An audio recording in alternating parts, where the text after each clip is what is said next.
જે હોય કહેજો, હા આપણે બંધ પણ કરી દઈશું, સહન ના થાય એવું લાગે તો. જીવનમાં પ્રશ્નો આપણને બધાને એવું લાગે છે કે અનંત પ્રશ્નો હોય. સવારે જઈએ ત્યારે કંઈક જુદા પ્રશ્નો હોય, સાંજે જઈએ ત્યારે કંઈક જુદા પ્રશ્નો હોય. આજે તો ટાંકીમાં પાણી નહોતું, આજે ગેસનો બાટલો ખલાસ થઈ ગયો, ને બીજું આ થયું ને તે થયું, ને આજે ગાડીમાં પંક્ચર થયું છે, આ કારીગરો પગાર માગે છે તો આજે પૈસા નથી, ને બીજું અરે કેટલું બધું, એટલા એક પ્રશ્નો લાગે કાકા આટલા પ્રશ્નો છે. અને બીજી બાજુ સોમભૈયા કહે છે કે ભાઈ એક વસ્તુ છે કે ટોટલ 2 જ પ્રશ્નો છે, क्यों जीना और कैसे जीना. अब आ क्यों जीना और कैसे जीना आ વાત હકીકતમાં આખી વસ્તુમાં આપણને એમને સભામાં વાત કરી કે ક્યું જીના કેસે જીના એટલે શા માટે જીવવું છે અને કેવી રીતે જીવવું છે. શા માટે જીવવું છે અને કેવી રીતે જીવવું છે.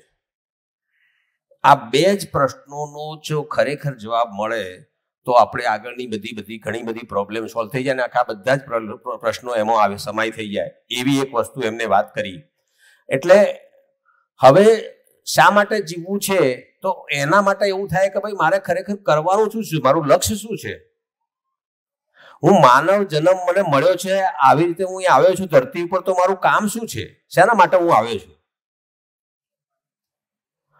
જો આહાર, નિંદ્રા, ભય અને પ્રજનન આ પ્રાણીઓ કરે છે એ જ વસ્તુ જો મારે જ કરવાની હોય, ખાવાનું, પીવાનું, ઊંઘવાનું અને બાળકો પેદા કરવાના અને આ વાત પૂરી કરવાની હોય તો એ તો પ્રાણીઓ કરે છે. તો માણસ તરીકે ખરેખર મારો શું પર્પઝ શું છે, શાના માટે હું આવ્યો છું, તો મારે જીવવાનું શાના માટે છે. તો આ વાત છે ને એ બહુ મહત્વનો પ્રશ્ન છે. અને આ પ્રશ્નનો જવાબ એ કોઈને પણ પૂછીએ ને તો તમે કેમ જીવો છો ભાઈ,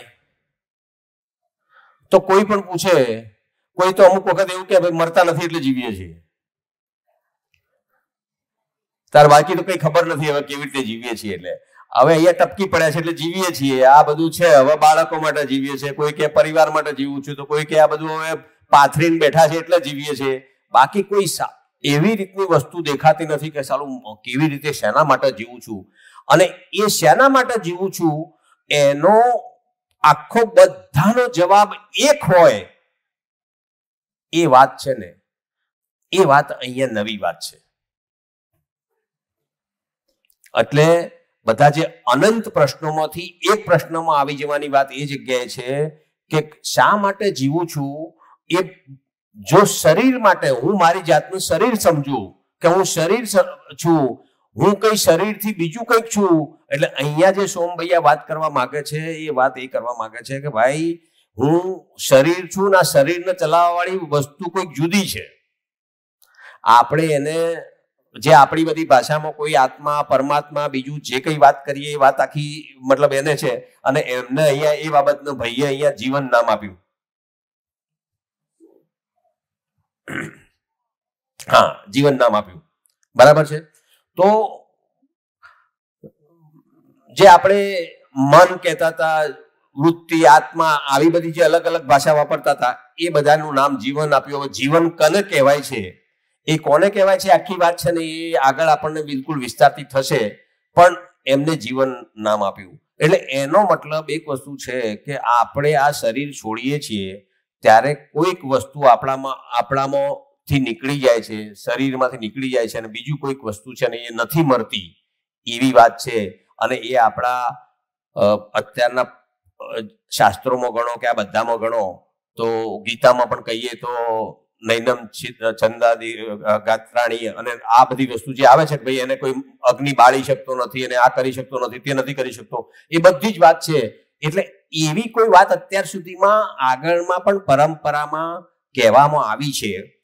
તો એવી જે વાત છે કે પરંપરામાં જે કહેવામાં આવી છે કે આ હું કંઈક જુદું છું, તો આપણે લોકો શું સમજીએ છીએ કે બીજું કશું કઈ નહીં, હું એટલે શરીર, અને હું મરી જાઉં, શરીર મારું પૂરું થઈ જાય એનો મતલબ હું શરીર સાથે હું પણ મરી ગયો. એટલે આપણું શરીર સાથેનું જોડાણ એટલું બધું પાક્કું થઈ ગયું છે કે હું અને શરીર બેને જુદું પાડી શકતા નથી. અને હું ને શરીર જુદી પાડી શકતા નથી. એટલે બધી જ વાતો છે ને એ શરીરને અડી અને શરીરના અનુસંધાનમાં ચાલે છે. એટલે આપણને કોઈ પણ વસ્તુ છે ને એ શરીરને સમજીને જ બધું કરીએ છીએ આપણે. એટલે આપણા બધા જ પ્રશ્નો એ જ્યારે શરીરને સમજીને હોય ત્યારે શરીર બધાના જુદા જુદા છે. અને શરીર બધાના જુદા જુદા હોય તો દરેકની ચોઈસ જુદી હોય, દરેકની ટેસ્ટ જુદો, દરેકનું બધું જુદું જુદું હોય. એટલે એના લીધે બધી જ વસ્તુ થોડી થોડી આપણને બધાની, અને એના લીધે ઉદ્ભવતા પ્રશ્નો પણ જુદા જુદા જ હોય. એટલે આપણા અનંત પ્રશ્નો છે એનું મૂળ ત્યાં છે. પણ શરીર રૂપે જુદા છીએ જે નાશવંત છે, પણ જીવન રૂપે એક છીએ જે નાશવંત નથી. એ જીવન રૂપે આપણે બધા એક છીએ, એ જગ્યાએ વાત આવે છે. એટલે આ જીવનનું ખરેખર જીવવાની વાત જીવનની છે. આપણી આંગળી એ કંઈ વાગ્યું તો આપણને એક વાત એવી છે કે કોઈક વખત એવું થાય કે વાગ્યું હોય અને છતાં આપણું ધ્યાન ના હોય તો 5-10 મિનિટ સુધી કદાચ શું છે કે એકચ્યુઅલી આપણને ખબર, અને જ્યારે પછી ખબર પડે ત્યારે પછી દુખવાનું ચાલુ થાય. આવું કોઈને થયેલું છે ભૂતકાળમાં? જ્યાં સુધી ધ્યાન ના હોય ત્યાં સુધી એનો દુખાવો કે એની કોઈ વસ્તુની ખબર ના હોય, પણ પછી જ્યારે ખબર પડે હું આવું, તો ત્યારથી દુખાવો ચાલુ થાય. એનો મતલબ એક વસ્તુ છે કે અહીંયા મને જે કંઈ વાગ્યું છે, કંઈ પણ થયું છે, તો એનું સુખ દુઃખ કરવા વાળું જ્યારે એના ઉપર ધ્યાન જાય છે ત્યારે પેલું થાય. આપણે કોઈ જગ્યાએ ચાલતા હોય, બીજું કરતા હોય, ત્રીજું કરતા હોય, તો પણ તો શું છે કે કોઈને પણ ઠેસ વાગે, બીજું કહે તો આપણે કઈ ધ્યાનથી ચાલ, ધ્યાનથી વિચાર. દરેક વસ્તુ શું છે કે એકચ્યુઅલી એ કહીએ એટલે એનો મતલબ કે મારું ધ્યાન જાય છે. એટલે આ ધ્યાન આપવા વાળી વસ્તુ કોઈક જુદી છે. અને એ વાતનો ડિફરન્સ સમજીએ તો એ જગ્યાએ આપણા પ્રશ્નો બધા શું છે કે એ લેવલ ઉપર જઈશું. અને જે ભાવ અને વિચારની વાત આવે છે એ લેવલ ઉપર જઈશું એટલે ચોક્કસ છે કે આપણને ત્યાં પ્રશ્નો, અને આ જે આપણા જે પ્રશ્ન છે એ પ્રશ્નનો બધી જ જગ્યાએ બધાનો પ્રશ્ન એક જ થઈ જશે. કારણ કે આ ધરતી ઉપર આટલી બધી જ વસ્તુ એમને જોઈ કે પદાર્થ અવસ્થાથી માંડીને આપણા વનસ્પતિથી માંડીને પશુ પક્ષીઓ, હા, તે બધી જ વસ્તુ એ એકદમ શાંતિથી બધી જ વસ્તુ ચાલે છે. એમાં કોઈ જગ્યાએ એમને કોઈ ડિસ્ટર્બન્સ નથી, કોઈને કોલેજ કરવા જવું પડતું નથી, કોઈને કશું જ નથી, ને બધા એકદમ વ્યવસ્થિત રીતે ચાલે છે. તમે વિચાર કરો કે એક ઝાડ એ મોટું થાય, ધરતીમાંથી કંઈક લઈને મોટું થાય, અને એ મોટું થયા પછી પાછું જ્યારે એ સુકાઈ જાય ત્યારે એના પાંદડા ને એ બધી જ વસ્તુ પાછું એનું ખાતર થાય ને ધરતીને પાછું આપી દે. એ જ વાત એ જગ્યાએ એ ઝાડ પાન ખાઈ અને કોઈ પશુ પક્ષી એ ઝાડ પાન ખાઈ અને એ પોતે કઈ કરે, હવે એના મળમૂત્રમાંથી એમાંથી પણ ધરતી ને મળે. આપણે ગાય ભેંસ આ બધાનું જે ગોબરની વાત છે, આ તમે વિચાર કરો તો એ આપણા માટે જોવા જે ધરતી માટે ખાતરનું જ કામ કરે છે. એટલે બધા જ એકબીજાને ધરતીમાંથી લે છે, પાછું એમને આપે છે, લે છે, આપે છે, એકબીજાને ટોટલ મતલબ શું છે. હવે બીજી એક વસ્તુ વિચાર કરીએ તો આ ધરતી ઉપર જેટલી વનસ્પતિ અથવા ઝાડપાન છે એને તમને એવું લાગે છે કે એને પોતાને મોટા થવા માટે, ખાવા માટે કે કંઈ પણ મતલબ એના માટે ધરતી ઓછી પડે એવું લાગે છે? જેટલા પ્રાણ અવસ્થા છે, પ્રાણ અવસ્થા શબ્દ વાપરશું. પ્રાણ અવસ્થા એટલે શું છે કે એકચ્યુઅલી ઝાડ પાન વનસ્પતિ સંસાર આખો, તો વનસ્પતિ સંસાર છે એના કરતા ધરતી અનેક ગણી વધારે છે. એ વાત બરાબર છે? બીજી વાત, જેટલા પશુ પક્ષી છે એને માટે વનસ્પતિ અનેક ગણી છે. એ વાત પણ બરાબર છે? ઓછું છે કે બહુ ઘણું છે? હા, પશુ પક્ષીઓ બધું એકબીજાથી મતલબ શું છે કે બધું ખાય, આ કરે, તે કરે, પણ કુદરતી વનસ્પતિ સંસાર એટલો બધો છે કે એમાં એને જોઈએ છે એના કરતા અનેક ગણું વધારે છે. બરાબર? આ વાતને સમજ છો તમે? એ જ વસ્તુ તો આજે શું છે કે હકીકતમાં જોવા જઈએ તો આપણી જરૂરિયાત કરતો આ ધરતી આખી, આપણે એને માતા કહીએ છીએ, તો જે પ્રમાણે આખી વસ્તુ બધી બની છે તો સહજ રીતે આગળ જતો જતો છેલ્લે જતો જતો જરા જ્ઞાન અવસ્થા અને માણસ આવ્યો, તો માણસ આવ્યો ત્યાં સુધીમાં દરેક વ્યક્તિએ છે ને દરેક વસ્તુએ આગળ જતો જતો જતો તમને કહું એટલું બધું છે કે કોઈ જગ્યાએ કશું ખૂટે એવું નથી. અને આપણે શાંતિથી બેસીને વિચારીએ કે હકીકતમાં આપણી પોતાની બીજાની સરખામણી કર્યા વગરની જો જરૂરિયાતનો વિચાર કરવામાં આવે, મારે કોઈ જો બીજાને ચમકાવાના ના હોય, મારે બીજું બધું ના જોવાનું હોય, મારી જરૂરિયાત વિચારવાની હોય, જો મારે ખાવાનું હોય મારા શરીરને ટકાવવા માટે હોય, મારા ઘર હોય મારા શરીરને આજુબાજુની હવા વાતાવરણ આ બધું જે છે ખરાબ સંજોગો પ્રાણીઓ આ બધાથી બચાવવા માટે મારા ઘરની જરૂર હોય, અને મારે કોઈ જગ્યાએ સમાજ વ્યવહાર માટે મારે વાહનની જરૂર હોય, આ બધો જ વિચાર જો આપણે વિચાર કરીએ તો હકીકતમાં જોવા જઈએ તો આપણી પોતાની જરૂરિયાત કેટલી છે, જરૂરિયાત અને એના પ્રમાણમાં આપણે કેટલો બધો શ્રમ કરીએ છીએ. બીજી રીતે એક વિચાર આવે કે આ જે બધો શ્રમ કરીએ છીએ અને આપણે વસ્તુઓ ઓછી પડશે, આ દુનિયા ઉપર વસ્તુઓ ઓછી પડશે અને ઓછી છે અને મારા જરૂરિયાત વધારે છે. આપણે આપણી જાતને શરીર જ સમજ્યા છીએ અને શરીર સમજ્યા છે એટલે શરીરને સુખી કરવા માટે આપણે થોડો અવાજ છે ઓછો કરો એવું લાગે છે મને. શરીર સમજ્યા છે એટલે શરીરને સુખી કરવા માટે મારા ઇન્દ્રિયો માટે મારે જે તે વસ્તુ વધારે જોશે અને વધારે જોશે તો વસ્તુ જોઈએ છે એના કરતા ઓછી છે, અને ઓછી હોય એટલે આપણે હંમેશા શું કરીએ એનો સંગ્રહ કરીએ. સંગ્રહ કરીએ એટલે શું થાય કે કોઈની પાસેથી વધારે લેવાનું થાય ત્યારે જ સંગ્રહ થાય. સંગ્રહ થાય ત્યારે કોઈનું શોષણ થાય. શોષણ થાય એટલે શું થાય કે કોઈ પણ જેનું શોષણ થવાનું છે વિરોધ કરવાનો છે. વિરોધ થાય એટલે શું થાય? વિરોધ થાય એટલે યુદ્ધ આવે, ઝઘડો થાય. બરાબર છે?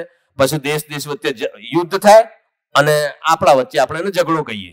પણ ટૂંકમાં આ વાત ઊભી થાય અને આવી વસ્તુ ઊભી થતી જાય તો આ ચક્કરમાં આપણે હાલ બધા જ ફસાયેલા છીએ.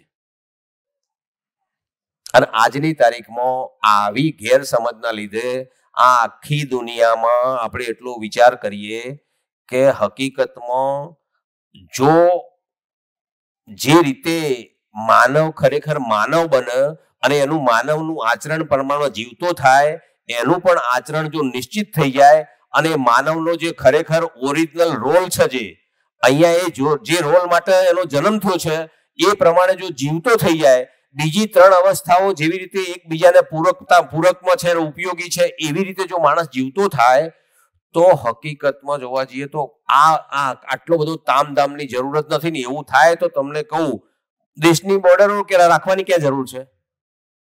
યુદ્ધ રાખવાની ક્યાં જરૂર છે? લશ્કર રાખવાની ક્યાં જરૂર છે? ઘરે તાળા મારવાની ક્યાં જરૂર છે? સીસીટીવી કેમેરા ગોઠવવાની ક્યાં જરૂર છે? કેટલું લોખંડ ઓછું થઈ જાય. આખી દુનિયાનું યુદ્ધનું દરેક દેશનું બજેટ તો તમે જુઓ. આ લડાઈ કરવાની જરૂર ક્યાં છે? એક દેશને બીજા દેશ માટે યુદ્ધ કરવાની જરૂર શું છે? આ માનવની નાસમજી જ છે. આપણા દેશનું પણ તમે વિચાર કરો કે આપણા દેશનું બજેટ મારા હિસાબે 25% થી વધારે હશે. બરાબર છે? હવે 25% વધારે આ દેશનું જેટલું કઈ જે ઉત્પન્ન થાય નથી એનો બજેટનું 25% થી વધારે યુદ્ધ માટે જાય એટલે આ માનવજાત એ કઈ રીતે અને બાબાજી આ વાતને દર્શન શું કહેવા માંગે છે? આ ધરતી યુદ્ધ વિહીન થાય એ વાત ઉપર લઈ જવા માંગે છે. એટલે જે માનવ જાતિના મૂળ બે પ્રશ્નો છે કે ક્યું જીના ઓર કેસે જીના, આ બે વાત આપણને નહીં ખબર પડી અને આ ખબર ના પડવાથી હકીકતમાં શું છે કે આ બધા જ પ્રોબ્લેમના મૂળમાં જોઈએ તો હકીકતમાં શાના માટે જીવવું છે અને કેમ જીવવું છે અને કેવી રીતે જીવવું છે એ વાત ના થઈ. હવે આટલી વાત, ફક્ત આટલા બે જ પ્રશ્નો અને 80 વર્ષથી 100 વર્ષનું આયુષ્ય, બે જ પ્રશ્નો સોલ્વ કરવાના. આપણે આ સાહેબો બધા છે એમને ખબર પડશે કે એક ક્વેશ્ચન પેપરમાં 3 કલાકમાં કેટલા બધા પ્રશ્નો આપે છે. હવે એની જગ્યાએ તમારે છે ને 80 વર્ષમાં જો બે જ પ્રશ્નો સોલ્વ કરવાના હોય તો જોવા જઈએ તો સહેલું છે કે નહીં? બોલતા નથી, કાં તો ખબર પડતી નથી, કાં તો બરાબર છે ને? ઓકે. તો હવે સોમભૈયાએ વાત કરી કે આ પ્રશ્નનો જે જગ્યાએ જવાબ આપે કોઈ, આ પ્રશ્નનો જવાબ જેની પાસે હોય એને મા બાપ કીધા અને શિક્ષક કીધો. મારી પાસે જવાબ હશે તો જ હું એ પ્રમાણે જીવતો હોઈશ. શા માટે જીવવું છે એની મને ખબર હોય, ને કેવી રીતે જીવવું છે એની મને ખબર હોય.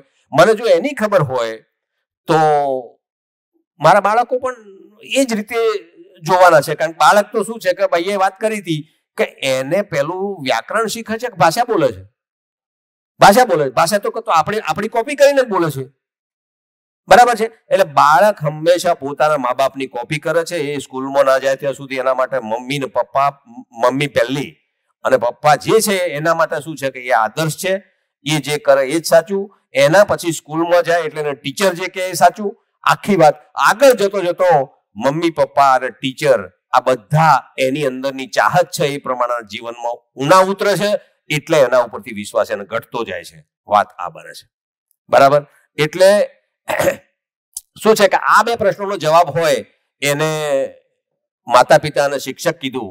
બરાબર છે. અને એ વાત છે ને એ માટે એટલા માટે શિક્ષક અને શિક્ષણમાં આ વાતની એટલા માટે જરૂર છે કે આજે 20-20 વર્ષ બાળકો શિક્ષણમાં આપે છે અને એ ફક્ત ને ફક્ત રોટલો કમાવા વાળાની વાત છે.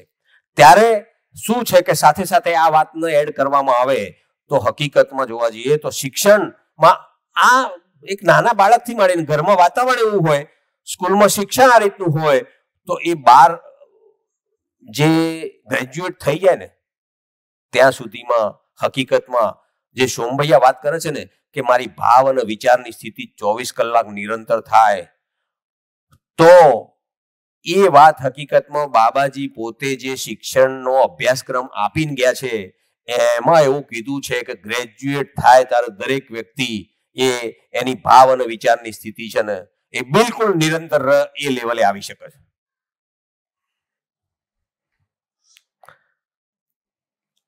આવું આપણે ઈચ્છીએ છીએ ખરા? આવું થાય તો સારું એવું લાગે છે ખરું? આ કરવા જેવી આપણા બાળકોને સમાજમાં આવી સ્થિતિ આવે, ભલે આજે આવે કે 5 વર્ષે આવે કે 25 વર્ષે આવે, પ્રયત્ન કરશું ત્યારે ચાલશું તો એ આવશે. પણ ટૂંકમાં શું છે કે જો શિક્ષણમાં, અને એનો મતલબ એવો નથી કે એક વાત એવી છે કે એને કમાવા માટેનું નથી શીખવાડવાનું. એ તો અરે તમને કહું કે જે વ્યક્તિને આખી વસ્તુની સમજ પડે એને તો ખબર છે કે મારી જરૂરિયાત કેટલી છે. અને જરૂરિયાત કેટલી છે જો તમને કહું કે જંગલમાં રહેવા વાળા કોઈ પશુ પક્ષી જો ભૂખે ના મરતા હોય તો આપણને લાગે છે કે માણસ ભૂખે મરશે એવા સમયમાં? એ શક્યતા નથી. હું તમને કહું કે આજની તારીખમાં આપણે લોકો હકીકતમાં બિલકુલ ભ્રમિત માણસ છીએ. હજુ આપણે આ અવસ્થામાં છીએ. બરાબર છે. અહીંયા પહોંચ્યા નથી. છતાં પણ તમને કહું કે આજે બિલકુલ જેને કહીએ કે ખાધા વગર મરતા હોય એ કદાચ એવું બને કે આપણી જે ચાલતી રહેલી અવ્યવસ્થાના લીધે એવું બનતું છે. બાકી હકીકતમાં ટોટલ અનાજ, ટોટલ ઉત્પાદન આ બધું જો વ્યવસ્થિત રીતે કરવામાં આવે તો મને લાગે છે કે આ ધરતી ઉપર ખાધા વગર કોઈ મળે એવી શક્યતા દેખાતી નથી. તો એનો મતલબ એ થયો કે ભાઈ આજે આ જે વસ્તુ છે એ બહુ મોટી વાત નથી. એટલે એ વ્યક્તિને એનું પોતાનું જેના ઉપર આપણે ફોકસ કરીએ છીએ એ વાત તો ઓટોમેટિક બહુ નાની છે, એને આવડવાની જ છે. ખરેખર માનવ બનત છે તો બીજું બધું એને આવડવાનું છે. આ વાત ખાસ કહેવાની વાત આવે છે. બીજી વસ્તુ એ કીધી કે આ વસ્તુ જે જગ્યાએ મતલબ આને આ જે જાણવી હોય, આ બે પ્રશ્નોના ઉત્તરની જેને જિજ્ઞાસા હોય કે મારે જાણવું છે તો એને વિદ્યાર્થી કીધો. એટલે વિદ્યાર્થીની પણ ડેફિનેશન અહીંયા આવી ગઈ, વિદ્યાર્થીની પણ વ્યાખ્યા મળી ગઈ અહીંયા કે જેને આ બે પ્રશ્નોનું જાણવા માટેની ઉત્સુકતા હોય તો એના માટે એ વિદ્યાર્થી છે.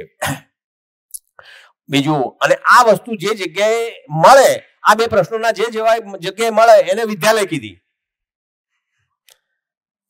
જો વિદ્યાલયમાં આ વસ્તુ મળે, હવે વિદ્યાલયમાં મળે કે પછી શું છે કે મંદિર મસ્જિદમાં મળે, કોઈ પણ જગ્યાએ મળે તો એટલા માટે જ એવું કીધું કે ભાઈ ખરેખર છે ને વિદ્યાલય એ જો મંદિર થઈ જાય અને મંદિર છે એ આવી રીતે સંસ્કાર આપવાના ધામ થઈ જાય તો આ બંને વસ્તુ શું છે કે એકચ્યુઅલી જોવા જઈએ તો આ જેનું આ કામ છે એ આ બે પ્રશ્નોનો જવાબ આપે તો એ પૂરતું થઈ જાય.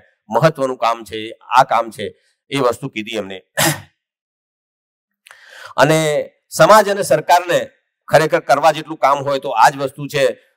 જો ખરેખર આખા સમાજમાં મોટા ભાગનાની પાસે એવો જવાબ હોય કે હું શાના માટે જીવું છું, તો ઓટોમેટિક બીજી પેઢીમાં લોકોને, છોકરાઓને આ વાત ઓટોમેટિક ઇઝીલી મળશે કે એટલે સમાજનું આ કામ છે. અને આવી રીતનું જે શિક્ષણનું કામ છે એ જો સમાજ ઉપાડે તો બાકીની બધી વ્યવસ્થા છે એ સરકારનું કામ. એટલે ક્યુ જીના હે આ વાત છે ને એ વસ્તુ છે ને કેસે જીના છે એટલે એનો મતલબ કે શું છે કે જિંદા રહેવાની વાત ઉપર જેટલી કંઈક કરવાની છે તો એ સરકારનું કામ આવી જાય. પણ બંને મળી અને હકીકતમાં શું છે કે આ થઈ શકે.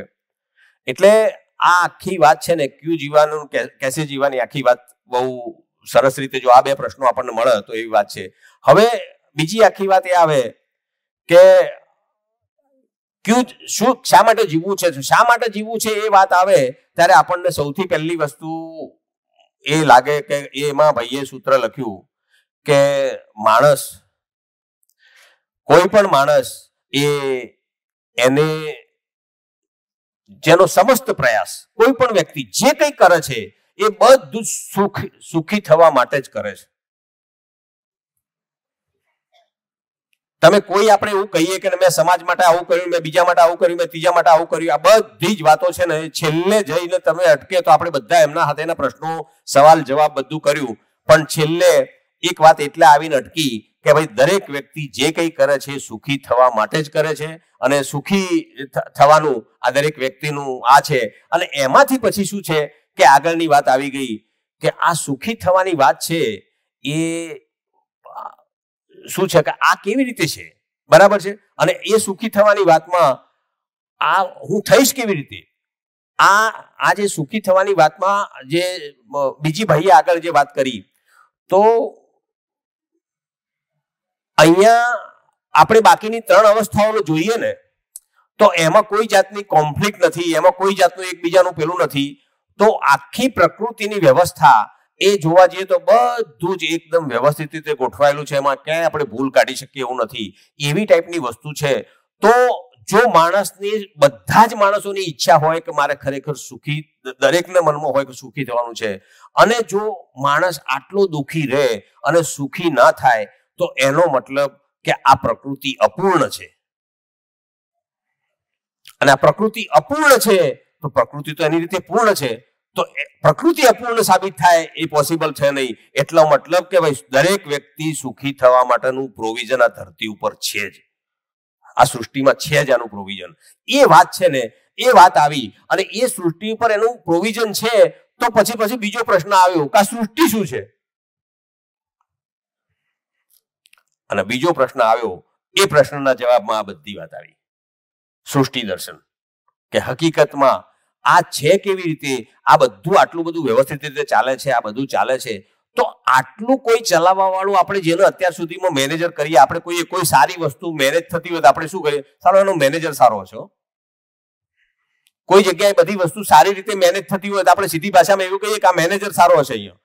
તો આખી વસ્તુમાં ભાઈએ કીધું કે ભાઈ કોઈ પણ જગ્યાએ તમે જુઓ તો કોઈ પણ ગ્રહો, કોઈ સૂર્ય, ચંદ્ર, તારા, રાહુ, કેતુ, અરે કોઈ જગ્યાએ ભૂલથી એકબીજાને અથડાઈ જતા નથી, કોઈ જગ્યાએ થતું નથી. ને આટલા બધા ગ્રહો ને આટલી બધી આપણે જોવા જઈએ તો આ લોકો જેમ નવા દૂરબીન શોધતા જાય છે ને જેટલું દૂર એમને દેખાતું જાય છે ને જેટલી રીતે કરતા જાય છે એ રીતે જોવા જઈએ તો જો આ બધાની કોઈ ચોક્કસ રીતેની કોઈ રીતે ના ચાલતું હોય તો દરરોજ આકાશમાં દિવાળી થાય, કોઈના હાથે અથડાઈ જાય, કોઈનું આ થાય ને એક્સિડન્ટ થતા હોય, એવી જ રીતે ફટાકડા ફૂટતા એવું લાગે આપણને. પણ હકીકતમાં બધું જ વ્યવસ્થિત ચાલે છે.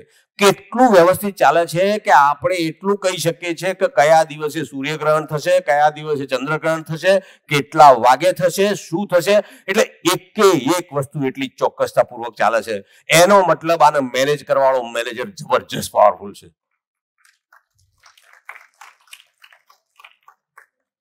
મેનેજર કોણ છે જાણવાની વાત આવી. અને આ મેનેજરની જે વાત છે એ વાત ઉપર આપણને લઈ ગયા. ત્યારે હકીકતમાં જોવા જઈએ તો આપણે બધા અત્યાર સુધીમાં ભગવાન, ઈશ્વર, દેવી દેવતા, હા તે બધા જ આવું કોઈ કરવા વાળી શક્તિ કોઈક બીજી છે અને એ કરવા વાળી શક્તિ બીજી છે અને આવું કોઈક ચલાવે છે, આવું આપણે કહીએ છીએ. અને એટલા માટે હંમેશા આપણે શું છે કે જ્યારે કંઈ પણ થાય તો ભગવાન, ઈશ્વર, આ સારું થાય તો તે કર્યું, કદાચ કંઈ પણ હોય તો તારી ઈચ્છા.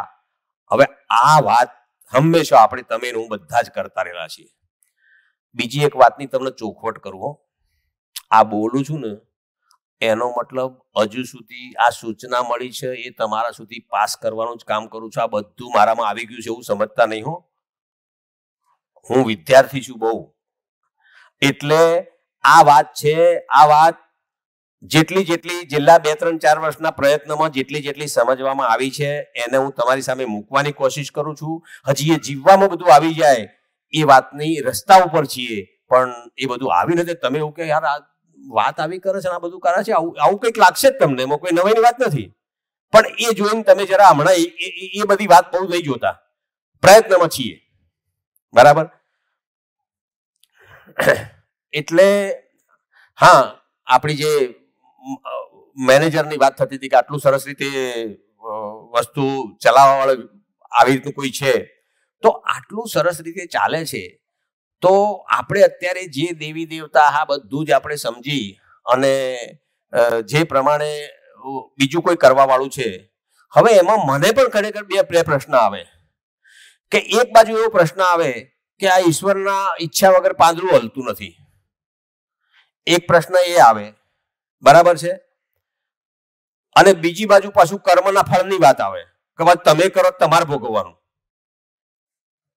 આ બે વાત પાછી કોમ્પ્લિક કરે. હા, ભાઈ ઈશ્વરની ઈચ્છા વગર જો પાંદડું હલતું ના હોય તો મારા કરેલું મારા ભોગવવાની વાત ક્યાં આવે? હું તો કશું કરતો નહીં, પોદડું એને જ હલાવ્યું છે. વાત બરાબર લાગે છે? આવું થાય કે ના થાય? હવે એક વાત એવી છે કે આવું કરવું શું આમાં? એટલે ઈશ્વરની એટલે આ આપણી હવે એમાં પાછું શું છે કે હમણાં પેલા ભાઈ નતા કહેતા કે કઈ સ્કૂલમાં મને શિક્ષકે પૂછ્યું કરે કોઈ વિદ્યાર્થીએ કે મને તમે જોયો છે ઈશ્વરને? આ જે બધી વસ્તુ પૂછી એટલે આત્મા અને ઈશ્વરની વાત આવી ત્યારે આપણું વિજ્ઞાન અધ્યાત્મ એમાં એનો જવાબ આપી શક્યો નથી. ચોક્કસ ક્લિયર કટ જવાબ આપી શક્યો નથી. ચોક્કસ આપણા અધ્યાત્મમાં અત્યાર સુધીમાં એના માટેના ઘણા પ્રયત્નો થયા છે, પણ એ પ્રયત્નો અત્યાર સુધીમાં આપણને બિલકુલ આંગળી મૂકીને કહી શકીએ ક્લિસ્ટર ક્લિયર ત્યાં સુધી નથી લઈ જઈ શક્યા. એટલે જોવા જઈએ તો આપણને ઈશ્વરની વાત આવે, બીજી વાત આવે તો એમાં તમને કહું કે એકદમ હજુ સુધી આપણે રહસ્યમ જ લાગે. એટલે આવા બધા પ્રશ્નો આપણને થતા જાય કે એક બાજુ આ બધું પાંદડું હલતું નથી વાત કરો છો, બીજી બાજુ કે તારા કર્મનું ફળ તારા જ ભોગવવું પડશે. એટલે આવી બધી વાતો પાછી કોમ્પ્લિક થાય છે. એટલે શું છે કે આવી જે વાત છે તો હવે આ વાતને સમજાવવા માટે ભાઈએ આજે શું છે કે આખી વસ્તુ છે ને એ એમને જે લીધી એ જે ઈશ્વરની વાત કરી એ ઈશ્વર એમને કોને કીધું?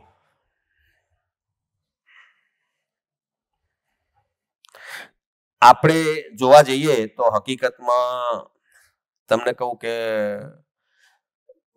ઈશ્વરના જે બધા ગુણો હોય એ ગુણોમાં આપણે ઘણી બધી જગ્યાએ આપણા શાસ્ત્રોમાં બીજા બધા વાંચીએ તો ભાઈ બોલતા હતા એટલે એના પેલા વચ્ચે બોલતા હતા તો પછી આવું બધું હોય તો પછી આ બધા ઈશ્વરના જ દેખાય છે એવી બધી વસ્તુ તમે બોલ્યા. બીજા પેલા અમારા ગણાત્રા સાહેબ પણ એવું બોલ્યા કે આ તો પછી તમે જે વાત કરો છો આ તો ભગવાન જ છે. મતલબ આ જે તમે કહો છો એ તો આ વસ્તુ, એટલે એનો મતલબ એક વસ્તુ છે કે આજે આદરણીય નાગરાજજીએ જે 25 વર્ષ સાધના કરી, 1950 થી માંડીને 1975 અમરકંટકના જંગલમાં એક વ્યક્તિ જે આપણે પ્રશ્નો કહીએ છીએ એવા પ્રશ્નો એમને પણ એવું થયું કે બ્રહ્મ સત્ય જગત મિથ્યા. આવી વાત છે તો બ્રહ્મ સત્ય છે તો જગત કેવી રીતે મિથ્યા? હવે આમ જોવા જઈએ તો વેદમૂર્તિ પરિવારમાંથી જન્મેલા કે જેનો આખા ગામમાં બધા ટૂંકમાં એટલા બધા વિદ્વાન માણસો કે શંકરાચાર્યને પણ વેદોનું જો ટ્રેનિંગ આપવાનું કામ કરતા હોય તો એવા ગામમાં જેનો જન્મ થયો છે કે ગામમાં બધી જગ્યાએ વેદોની રૂચા આજે 5મા 6ઠા ધોરણમાં ભણતો છોકરો આ બધા વેદ મોઢે બોલતા હોય એવા ગામમાં જેનો જન્મ થયો છે, જેના મામા એટલા વિદ્વાન, જેના આજુબાજુમાં પોતાના બીજા બધા લોકો વિદ્વાન, આવી જગ્યાએ જયારે આ વ્યક્તિના આવો સવાલ થયા કે ભાઈ મને આવી રીતે હું આની થોડી વાત એટલા માટે કરી લઉં તમને આનું કનેક્ટ થાય એટલા માટે વચ્ચે વાત કરી લઉં છું બાબાજી માટે, બરાબર છે? તો એવા વ્યક્તિ આ પ્રશ્નો થયા, એ પ્રશ્નોના જવાબ એ લોકોએ આપી ના શક્યા. એ વખતના જે શંકરાચાર્ય હતા એ શંકરાચાર્યને પણ પોતે મળ્યા. એમનો જન્મ આપણે બાબાજીનો જન્મ 1920માં થયો હતો, એટલે હું આ વાત કરું છું 1945ની. એ સમયમાં એમને થયું કે આ બધી વસ્તુ, તો એ વખતના શંકરાચાર્યને પણ મળ્યા. તો આ બધા એમને બધાને એક જ થયું કે ભાઈ તમારા પ્રશ્નોનો જવાબ તમારે મેળવવો હોય તો તમારે સમાધિમાં જવું પડશે. સમાધિ સિવાય આ બધા તમે જે પ્રશ્નો પૂછો છો એ પ્રશ્નોના જવાબ અમારી પાસે નથી. બરાબર? તો એ આખી વાત છે એમને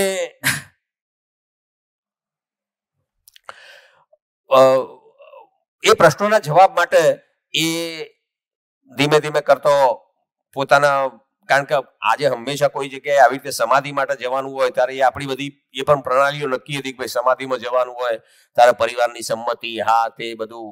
તો દરેકને પૂછતા પૂછતા છેલ્લે પછી બધાના લીધી. પિતાજીને પૂછ્યું ત્યારે પિતાજીએ કીધું કે હવે અમારી એજ થઈને તમારી સેવાની મને જરૂર પડે. બરાબર છે? તો એ રોકાઈ ગયા અને એકાદ વર્ષ પછી એમના પિતાજીના દેહાંત પછી 1950માં બાબાજી પત્ની સાથે એ અમરકંટક આવ્યા અને 1950 થી 1975 સુધી ત્યાં સાધના કરી. આ સાધના કરતા કરતા કરતા એમને પોતાને જે વસ્તુ જેવી રીતે હતી આખી વિશ્વમાં એ વસ્તુ એવી રીતે દેખાઈ, એવી વસ્તુ એમને જોઈ અને આખી વસ્તુ જોઈ. એના પછી 1975 પછી એમને જીવવાનું ચાલુ કર્યું કે આ મને જે ખરેખર બધી વસ્તુ થઈ છે, મને જે જ્ઞાન મળ્યું છે એ જ્ઞાન બહુ મોટું જ્ઞાન છે. હવે એ મને મળ્યું છે તો હકીકતમાં જોવા જઈએ તો મારા જીવવામાં કામ લાગે છે કે નહીં, એ એમના મગજમાં સીધી વાત હતી કે જે જીવવામાં કામ ના લાગે એ કોઈ જ્ઞાન કામનું નહીં. અને એમને એમાંના જીવવાના પ્રયોગ કર્યા પોતાના પરિવારથી માંડીને બધી જગ્યાએ. તો આખી વસ્તુ શું છે એ પ્રમાણે જીવી અને ધીમે ધીમે જેટલી વસ્તુ હતી એને પુસ્તકો રૂપે એમને એ કરી અને આ બધું જ કરતા કરતા એમને પછી આ વસ્તુ છે ને એ લોકો સુધી પહોંચાડવાની કે આ બહુ મોટી વસ્તુ છે, આ માનવ જાતની વસ્તુ છે અને આ જ્ઞાન છે, આ વેચવાની વસ્તુ નથી. એટલા માટે આ જ્ઞાન એ લોકો પાસે બિલકુલ મતલબ ઉપકાર ભાવથી જ જવું જોઈએ. આ જ્ઞાનના પૈસા લેવાની વાત આવતી નથી. અને એમને સોમભાઈ જેમ સોમભાઈ છે એવા બીજા કેટલાય આવા પ્રબોધકો છે કે જેમને આવી રીતના લોકો તૈયાર થયા અને લોકોએ પોતાની આવી રીતે તૈયાર થઈ અને આજની તારીખમાં આખા દેશમાં અને બધી જગ્યાએ આવી રીતના કેટલાય લોકો છે કે જે આવી રીતે આ કામ કરતા રહેલા છે. એટલે આ વાત એટલા માટે મેં કનેક્ટ કરી કે જે ઈશ્વરની વાત છે તો એમને આખી વાત છે ને એ ટૂંકમાં સમાધિ પછી એમને સંયમ વિધિ કરી અને સંયમ વિધિમાં એમના આ બધી જ વસ્તુઓ શું છે કે એકચ્યુઅલી હકીકતમાં ક્યાંથી શું છે એ બધા તાણાવાણા બધા જ એમને દરેક પ્રશ્નોનો જવાબ મળ્યો અને દરેક પ્રશ્નોના જવાબમાં એમને આખી વાતને આવી રીતે મૂકી. તો આપણે જે ખાલી સ્થાન કહીએ છીએ એ ખાલી સ્થાન એટલે આપણે અહીંયા જેમ આપણે હોલમાં બેઠા છીએ ને આ હવા છે, જેમ આ હવા છે એ જે આપણને ખાલી દેખાય છે ચારે બાજુ, તમને કહું કે આપણે બાર હવા છે એમ આપણા શરીરમાં પણ અંદર હવા છે જ. કોઈ પણ જગ્યાએ તમે જુઓ તો દરેક એટલે હવાનો જેમ આપણે પેલું કહીએ છીએ એમ હવા આપણને દેખાતી નથી, એમ આ ખાલી સ્થાન પણ આપણને દેખાતું નથી પણ હકીકતમાં શું છે કે બધી જ જગ્યાએ છે. અને બીજી વાત કરી ખાલી સ્થાન અને એકમ. બરાબર છે? એટલે એકમ એટલે શું કર્યું એમને શું છે કે કોઈ પણ વસ્તુ છે જે એક વસ્તુ છે એને એકમ કહેવાય. એકાઈ શબ્દ બોલતા એટલે કદાચ તમને બધાને થોડું એવું થાય કે એકાઈ શું હશે. બરાબર છે? પણ એકાઈ એટલે કોઈ ગમે તે જે કઈ વસ્તુ છે, આજે હું છું તો એક એકમ છું, તમે છો તો એક એકમ છો, ગમે તે એક વસ્તુ છે એને એકાઈ નો શબ્દ વાપર્યો એમને. તો આવી રીતે જે આખી દુનિયા ઉપર એક ધરતી હોય, એક પશુ હોય, એક પક્ષી હોય, જે કઈ હોય જેટલા જે બધી વસ્તુઓ છે આ બધી જ વસ્તુ છે ને એ બધા એકમ છે. અને આ બધી જ વસ્તુ તમે જુઓ તો એ શામાંથી બની છે, તો શામાંથી બની છે એ જોવા જઈએ તો હકીકતમાં દરેક વસ્તુના નીચે જતો તમે અંદર જશો તો એમાં અણુ ને પરમાણુ આવશે. હવે અણુ ને પરમાણુની વાત આવે ત્યારે સ્વાભાવિક વાત છે કે આપણે જે બિલકુલ મતલબ શું છે કે સ્કૂલમાં પણ ના ગયા હોય અથવા પછી શું છે કે જેને સાયન્સનું અથવા બીજું બધું પણ બિલકુલ ના હોય, તો એવા લોકોને એવું લાગે કે આ અણુ ને પરમાણુ તો અમારે તો કોઈ દિવસ આ જન્મારામાં તો આવ્યું જ નથી, તો અણુ પરમાણુની વાત આવે તો આ તો અમારા માટે કામનું નથી. પણ એ અણુ પરમાણુની વાત પ્રમાણે, કારણ કે આ ભાષામાં આવી રીતે આ વસ્તુ સાયન્ટિફિક રીતે સ્કૂલમાં ભણાવવાની રીતે જો આ વસ્તુ કહેવામાં ના આવે તો સ્કૂલ એજ્યુકેશનમાં જઈ ના શકે. તો આ વાત છે, એમાં આપણને જેટલો ખ્યાલ આવે એટલો બરાબર છે. બાકી એટલી વાત છે કે એને બિલકુલ શોર્ટમાં કહીએ તો એવું કહી શકાય કે આ ઈશ્વર ચારે બાજુ છે, છવાયેલો છે. આ ઈશ્વર ચારે બાજુ છવાયેલો છે, આપણી અંદર પણ છે, બહાર છે, કણે કણમાં. આપણે જે કે કણ કણમાં ઈશ્વર છે, એટલે કણ કણમાં તો છે જ, પણ કણની બહાર પણ ઈશ્વર છે. એટલે બધી જ જગ્યાએ ઈશ્વર છે. અને એ ઈશ્વર છે ને કરતા નથી, કશું કરતો નથી. આ ક્રિયા શૂન્યની વાત કરી છે કે ઈશ્વર છે ને એ એમને કોઈ ઈશ્વરને મતલબ ખાલી સ્થાન તો એટલે આપણને દેખાતું નથી, ખાલી લાગે છે એટલે ખાલી સ્થાન નામ આપ્યું. બાકી આમ જોવા જઈએ તો પછી ભાઈએ કીધું કે એને ખાલી શું કામ કહેવું જોઈએ, પણ ખાલી બરાબર છે, એ હકીકતમાં ઉર્જા સ્વરૂપ છે. પણ એને અવકાશ કીધું, સ્પેસ કીધું, આપણે અસીમ કીધું. અસીમ એટલા માટે કે એની કોઈ સીમા નથી. આપણે આમ નજર કરીએ અને કોઈ પણ જગ્યાએ કહીએ તો આપણે આમ કોઈ ઊંચું બિલ્ડિંગ હોય એના ઉપર ચડીને પણ જોઈએ તો આપણને લાગે છે કોઈ જગ્યાએ છેડો દેખાતો એવું દેખાય છે. એટલે આંખથી તો નથી દેખાતો. પણ તમને કહું કે મોટા મોટા અત્યારે વૈજ્ઞાનિકોએ મોટા મોટા લાંબા ટેલિસ્કોપ બનાવ્યા તો પણ શું છે કે એનો છેડો દેખાતો નથી. એટલે એનો મતલબ એ અસીમ છે, એને સીમા નથી. એટલા માટે એને એક ના કહેવાય. પેલી પેન બતાવીને એકની વ્યાખ્યા કરતા હતા ને, તો એ એક આપણે એટલા માટે કે એને એક એટલા માટે ના કહેવાય કે જેને એક કોને કહેવાય, જેની બાઉન્ડ્રી દેખાતી હોય એને એક કહેવાય. આ માણસને એક કહેવાય, આ કેમેરાને એક કહેવાય, આ બોર્ડને એક કહેવાય, આ પાણીની બોટલને એક કહેવાય. પણ શું છે, આને તમે આ આખી ટોટલ અવકાશ દેખાય છે ને એક કેવી રીતે કહેવાય? કારણ ચારે બાજુ એને તો કોઈ જગ્યાએ બાઉન્ડ્રી છે જ નહીં. તો એટલા માટે એને અસીમ કીધું, નિરાકાર કીધું, એને કોઈ આકાર નથી. બરાબર છે. પારદર્શી કીધું. પારદર્શી એટલા માટે કે તમે જુઓ તો કોઈ પણ જગ્યાએ એની આસપાસ આરપાર જોઈ જ શકાય છે. આરપાર જોઈ શકાય છે. એની બીજી રીતે પણ એને કહી શકાય. કોઈ જગ્યાએ તમે બે જણા ઉભા હોય અને ત્રીજો વ્યક્તિ બિલકુલ બહાર જઈને દૂરથી મતલબ આમ તમારાથી છુપાઈને કોઈ જગ્યાએ વાત કરે તો તમને ગમો? આ મારાથી કંઈક છુપાવા છે એવું લાગે. વાત બરાબર છે કે નહીં? તો એનો મતલબ શું છે કે દરેક વ્યક્તિ છે ને એ પારદર્શકતા ઈચ્છે છે. એ પારદર્શકતા દરેક વ્યક્તિ શાના માટે ઈચ્છે છે? કારણ કે એ પારદર્શીના અંદર છે એટલે એને હંમેશા બધાને પારદર્શિતા ગમે છે. પણ આપણે બધી જગ્યાએ કદાચ મારું કોઈક જાણી જશે, મારું કોઈક પેલું કરી લેશે, મારી પાસેથી કોઈ લઈ જશે, આવી બધી વસ્તુઓના ભાવથી આપણે બધી જગ્યાએ પડદા કરીએ છીએ. પણ હકીકતમાં જોવા જઈએ તો ઓરિજિનલી પારદર્શી છે અને આપણને પણ પારદર્શિતા ગમે છે. તમે જુઓ તો મોટી મોટી કંપનીઓ અમુક લોકો ભાઈ એવું વાત કરે કે અમારો પારદર્શી વહીવટ છે. અમુક સામાજિક સંસ્થાઓ એવી વાત કરે કે અમારો પારદર્શી વહીવટ છે. એનો મતલબ શું? કારણ કે પારદર્શિતા શબ્દ બોલવાથી બધાને ગમતી વાત છે. પારદર્શિતા બધા ઈચ્છે છે અંદરથી. અને એ ઈચ્છે છે એનું કારણ શું છે કે આપણે આ પારદર્શક ગર્ભમાં સમાયેલા છીએ. અખંડ છે, એના પાઠ પાડી શકાતા નથી, એના ભાગ ના પાડી શકાય એટલે અખંડ છે. અપ્રભાવિત છે એટલે એકબીજાની કોઈની અસર એના ઉપર થતી નથી. આ જે આખી ખાલી જગ્યા છે એના ઉપર કોઈની અસર થતી નથી. તમે મતલબ શું છે કે અહીંથી આમ કરીને હાથ ફેરવી કાઢો તો અહીંયા કોઈ વસ્તુ હોય તો એક વસ્તુ છે કે એમાંથી ખસી જાય. પણ આ જેની વાત કરવામાં આવે છે એ તમે આમ કરીને હાથ આમ ફેરવો છો તો પણ એ વસ્તુ તો છે જેની જે પોઝિશનમાં છે જ છે. એ કોઈ જગ્યાએ કશું નહીં. એટલે બિલકુલ ક્રિયા કરતી નથી. એટલે કોઈનાથી પ્રભાવ એટલે શું? અસર. એકબીજાની કોઈના ઉપર અસર થતી નથી. એટલે આ અપ્રભાવિત છે, અદ્વિતીય છે. આના જેવું બીજું કોઈ એક જો તમને કહું કે જેની સીમા હોય, જે એક હોય તો પછી એવું બીજું એવું કહી શકાય. આ એક જ અસીમ છે તો પછી બીજાની વાત જ ક્યાં આવે છે? એટલે આના જેવું બીજું કોઈ છે નહીં. ક્રિયા શૂન્ય છે. બરાબર છે. ક્રિયાશૂન્ય છે એટલે બિલકુલ એમાં કોઈ ક્રિયા કરતી નથી.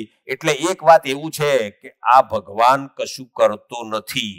પેલા પ્રશ્નોના જવાબ અહીંયા આપણને મળી ગયા કે આપણે કઈ ભગવાન તું જ બધું જે છે એ કરતા હરતા છે. કરતા હરતા ભગવાન છે જ નહીં.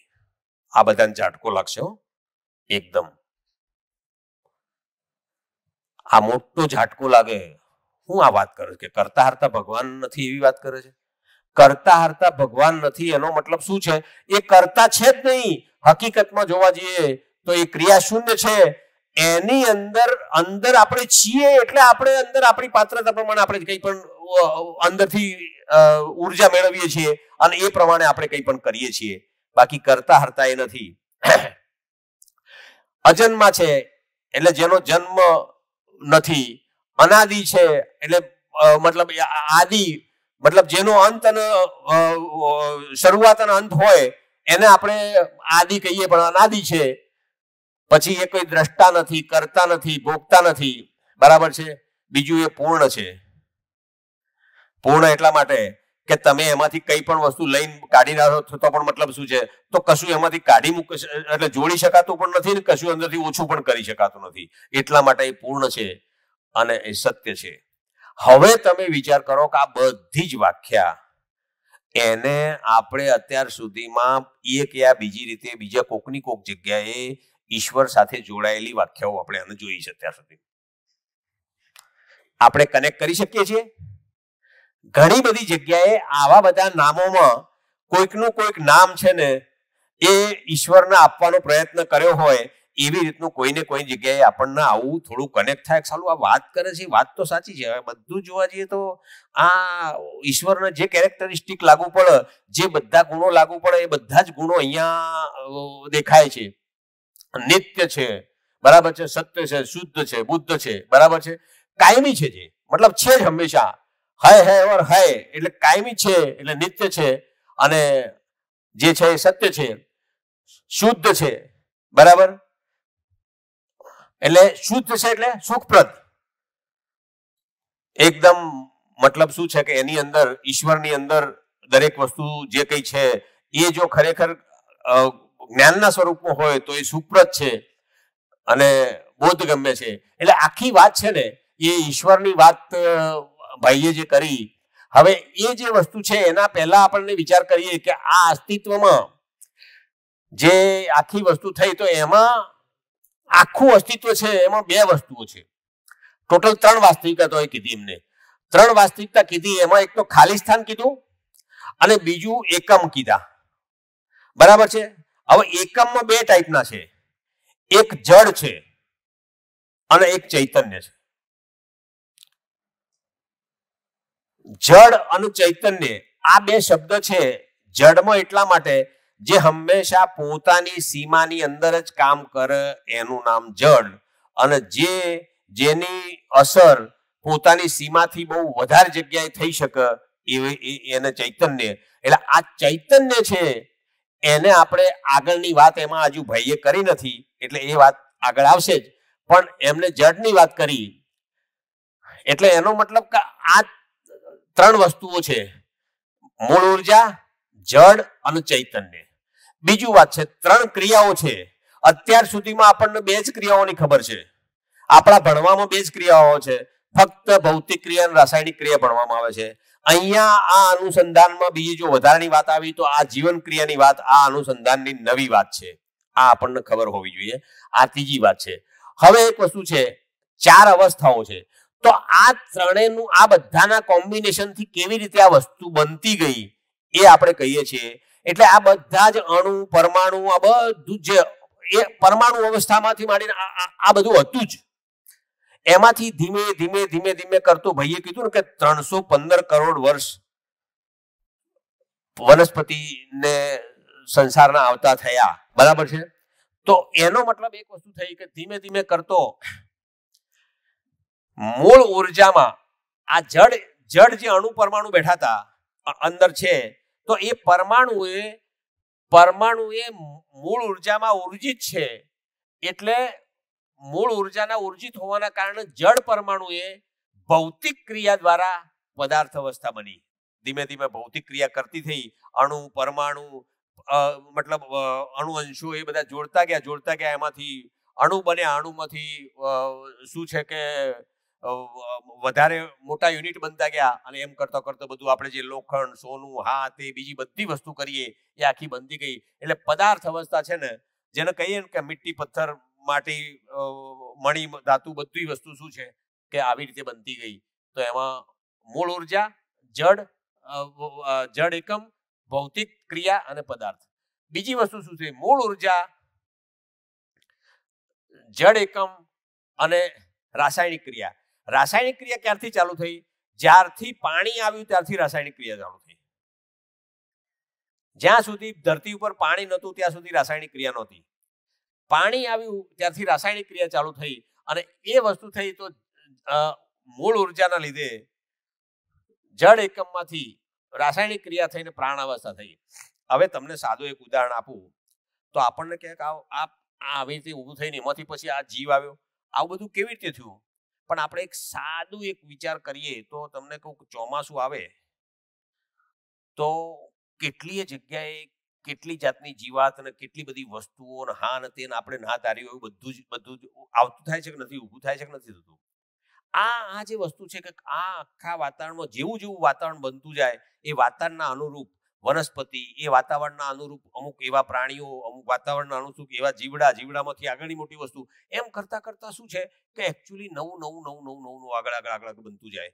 હવે આ બનતા બનતા છેલ્લે શું થયું કે આ વનસ્પતિ બની પછી જીવજંતુ બન્યા. અને જીવ કેવી રીતે બન્યા? તો આ ચૈતન્ય એકમ, રાસાયણિક અને આ જીવન ક્રિયા, આ ત્રણ ભેગું થયું એટલે જીવ અવસ્થા બની. અને ચૈતન્ય એકમ અને જે એટલે માણસનું અહીંયા શું છે કે એકચ્યુઅલી ભ્રમિત માણસ બન્યો. આ જ્ઞાનાવસ્થા છે એ ભ્રમિત માણસ, એટલે ભ્રમિત માનવ બન્યું એટલે એનું શરીર એ અહીંયા શું છે કે ચૈતન્ય એકાઈ, જીવન અને ભ્રમિત, આ ત્રણ વસ્તુ ભેગી થઈ મૂળ ઉર્જામાં, એટલે આ વસ્તુ બની. હવે શું છે કે આને આપણે આ જે વસ્તુ જે મેં કીધી એમાં કોઈ પણ માનવ એટલે એને બે રીતે કહેવાય. માનવ એટલે શું? માનવ એટલે માણસનું શરીર અને એની અંદર રહેલું જીવન, આ બેનો સરવાળો કરીએ એટલે માનવ થાય. એકલા માનવ શરીરને જીવન વગરનું માનવ શરીર હોય તો આપણે 2 કલાક વધારે ઘરમાં રાખવાની તૈયારી હોતી નથી. જલ્દી કાઢો ભાઈ, બરાબર છે કે નહીં? તો એનો મતલબ એક વસ્તુ છે કે માનવ એટલે શું? માનવ એટલે જીવન અને માનવ શરીર બંનેનો સરવાળો એટલે માનવ. તો આ જે ભ્રમિત માનવ છે અને એમાંથી જાગૃત માનવની વાત થઈ. તો આ જે વસ્તુ આખી જે વસ્તુ થઈ, હવે એમાં જે ભાઈએ કીધું કે આ ઈશ્વર રૂપી જે મૂળ ઉર્જા છે એને ભલે આપણે ઈશ્વર નામ આપ્યું, પણ એ મૂળ ઉર્જા છે, દરેક જગ્યાએ જે ઉર્જા આપણને પ્રાપ્ત છે, આવી ઉર્જાથી શું થયું? જળ સંસાર છે, કદાચ વિજ્ઞાનના વિદ્યાર્થી અથવા વિજ્ઞાન થોડું ઘણું પણ ખબર હશે તો એ બધા જ લોકોને એ ખ્યાલ હશે કે કોઈ પણ અણુમાં અંદર પરમાણુની અંદર જે કંઈ દાખલા તરીકે પરમાણુ અંશો આ બધું છે એ સતત ગતિ કર્યા કરે છે. એ વાત કેટલા લોકોને ખબર છે? જરા આગળ ઊંચી કરો. હંમેશા શું છે કે આપણે ભલે પથ્થર છે પણ પથ્થરની અંદર આપણને એમ લાગે કે આ તો એકદમ પડી રહેલો છે, પણ છતાં પણ તમને કહું કે 24 કલાક એની અંદર ટૂંકમાં શું છે કે એના અણુ છે, અણુની અંદર પરમાણુ છે અને પરમાણુ અંદર પરમાણુ અંશો છે, એ સતત ક્રિયાશીલ છે. આ વાત આપણને દેખાય છે. તો એ ક્રિયાશીલ છે એને તાકાત ક્યાંથી મળે છે? આ સૌથી મોટી વાત આ રહી છે. પથ્થર તો આપણને એકદમ પડેલો દેખાય છે, બરાબર? એક પણ વસ્તુ એવી નથી કે તમે એના ઊંડાણમાં જાઓ તો એનો અણુ છે, એમાં અણુમાં એના અંશો અંદર કોઈ પણ ગતિ ના કરતા હોય એવી કોઈ વસ્તુ નથી. તો એનો મતલબ શું થયો? એને કોણ તાકાત આપે છે? બરાબર. બીજી વસ્તુ શું છે કે આ જે વનસ્પતિ છે, તો વનસ્પતિની અંદર તમે આખા બધામાં જુઓ તો એના અંદર કોષો આવેલા છે અને એ કોષો શ્વાસ લે છે, શ્વસન પ્રસવન, બરાબર છે? શ્વાસ લે છે એટલે ફૂલે છે આમ કરે, ફૂલે છે સંકોચાય છે, ફૂલે છે સંકોચાય છે. તો આ જે કામ છે, આ સ્પંદનનું કામ છે, એ હકીકતમાં આ એનર્જી એને ક્યાંથી મળે છે? બરાબર. ત્રીજી વસ્તુ શું છે કે જીવ, કોઈ પણ જીવ તમે જુઓ તો એને જીવવાની આશા છે. એને પોતાનો જીવ બચાવવા માટે હંમેશા કંઈ પણ, એટલે આ બધા જ જીવોમાં આ જીવવાની આશા આ ક્યાંથી આવે છે? એક વાત. અને એ જ વસ્તુ છે કે ભ્રમિત માણસ છે એની અંદર કલ્પનાશીલતા. એટલે આપણે બધા જ છીએ જે, આપણને બધાને, આપણે સાજા હોઈએ, માદા હોઈએ, આપણે બાળક હોઈએ, વૃદ્ધ હોઈએ, ગમે તે હોઈએ, તો પણ તમને કહું કે આપણી વિચાર કરવાની શક્તિ એ ઓછી થઈ ગઈ હોય અને આવું થઈ ગયું હોય એવું બને છે? આપણા વિચાર બંધ થાય એવું બને છે? આજે હું થાકી ગયો એટલે મને વિચાર જ નથી આવતા એવું બને છે? થાકી ગયો વિચાર નથી આવતા એવું નથી બનતું. એનું કારણ શું છે? તો એનો મતલબ એક વાત એવી છે, કદાચ હું અઠવાડિયું ના ખાધું હોય તો મને ઉઠીને ચાલવાની તાકાત ના મળે એવું બને, પણ મારી વિચારવાની વસ્તુ છે જે, એ વિચારવાની વાત મારી બંધ થાય એવું થતું નથી. એનો મતલબ એક વસ્તુ છે કે હું જે ખોરાક ખાઉં છું એનાથી મારી વિચારવાની વસ્તુ છે ને એને એનર્જી મળતી નથી. વિચારવાની વસ્તુ છે એને એનર્જી બીજી કોઈ જગ્યાએથી મળે છે. આ વાત સમજાય છે થોડી? હું કહેવાનો જે પ્રયત્ન કરું છે, વિચાર, આજે પથ્થરમાં જે અણુ પરમાણુ સતત એની અંદર ફર્યા કરે છે, સતત ફર્યા કરે છે, બરાબર છે? તો એમાં એ એનર્જી ક્યાંથી આવે છે? એવી જ રીતે માણસમાં વિચારવાની શક્તિ ક્યાંથી આવે છે? આ મુદ્દો છે ને, આ મુદ્દો એવું કહે છે કે ભાઈ હકીકતમાં જોવા જઈએ તો બીજી કોઈ જગ્યાએથી તો ઉર્જા મળતી નથી. તો શું છે કે એ આ મૂળ ઉર્જામાં આપણે જે ઉર્જિત છીએ એનાથી આ વસ્તુ થાય છે. અને એ વાત છે એ જ્યારે જાગૃત માનવમાં હોય તો એમાં પછી શું છે કે સંજ્ઞાનશીલતાના ભાવરૂપે એ પ્રગટ થાય છે. એટલે અલગ અલગ અવસ્થાઓમાં અલગ અલગ રીતે એ આ જે વ્યાપક છે, એ વ્યાપક શબ્દ એનો વ્યાપક હજુ સુધી ભાઈ તો આવ્યો નથી, પણ એનો વ્યાપક, કારણ બધી જગ્યાએ વ્યાપ્ત છે એટલે એને વ્યાપક કીધું. તો આ વ્યાપક છે એમાં અંદર રહેવા માત્રથી એ શક્તિનો ભંડાર છે, પણ શક્તિ કોઈને આપતું નથી ને લેતું નથી. એમાં અંદર આપણે છીએ એટલે, આના અંદર છીએ એટલે એના અંદર જે કોઈ એમાં જેવું છે એવું અંદરથી પોતાની જેટલી પાત્રતા હોય એ પ્રમાણેથી એમાંથી એનર્જી લે છે.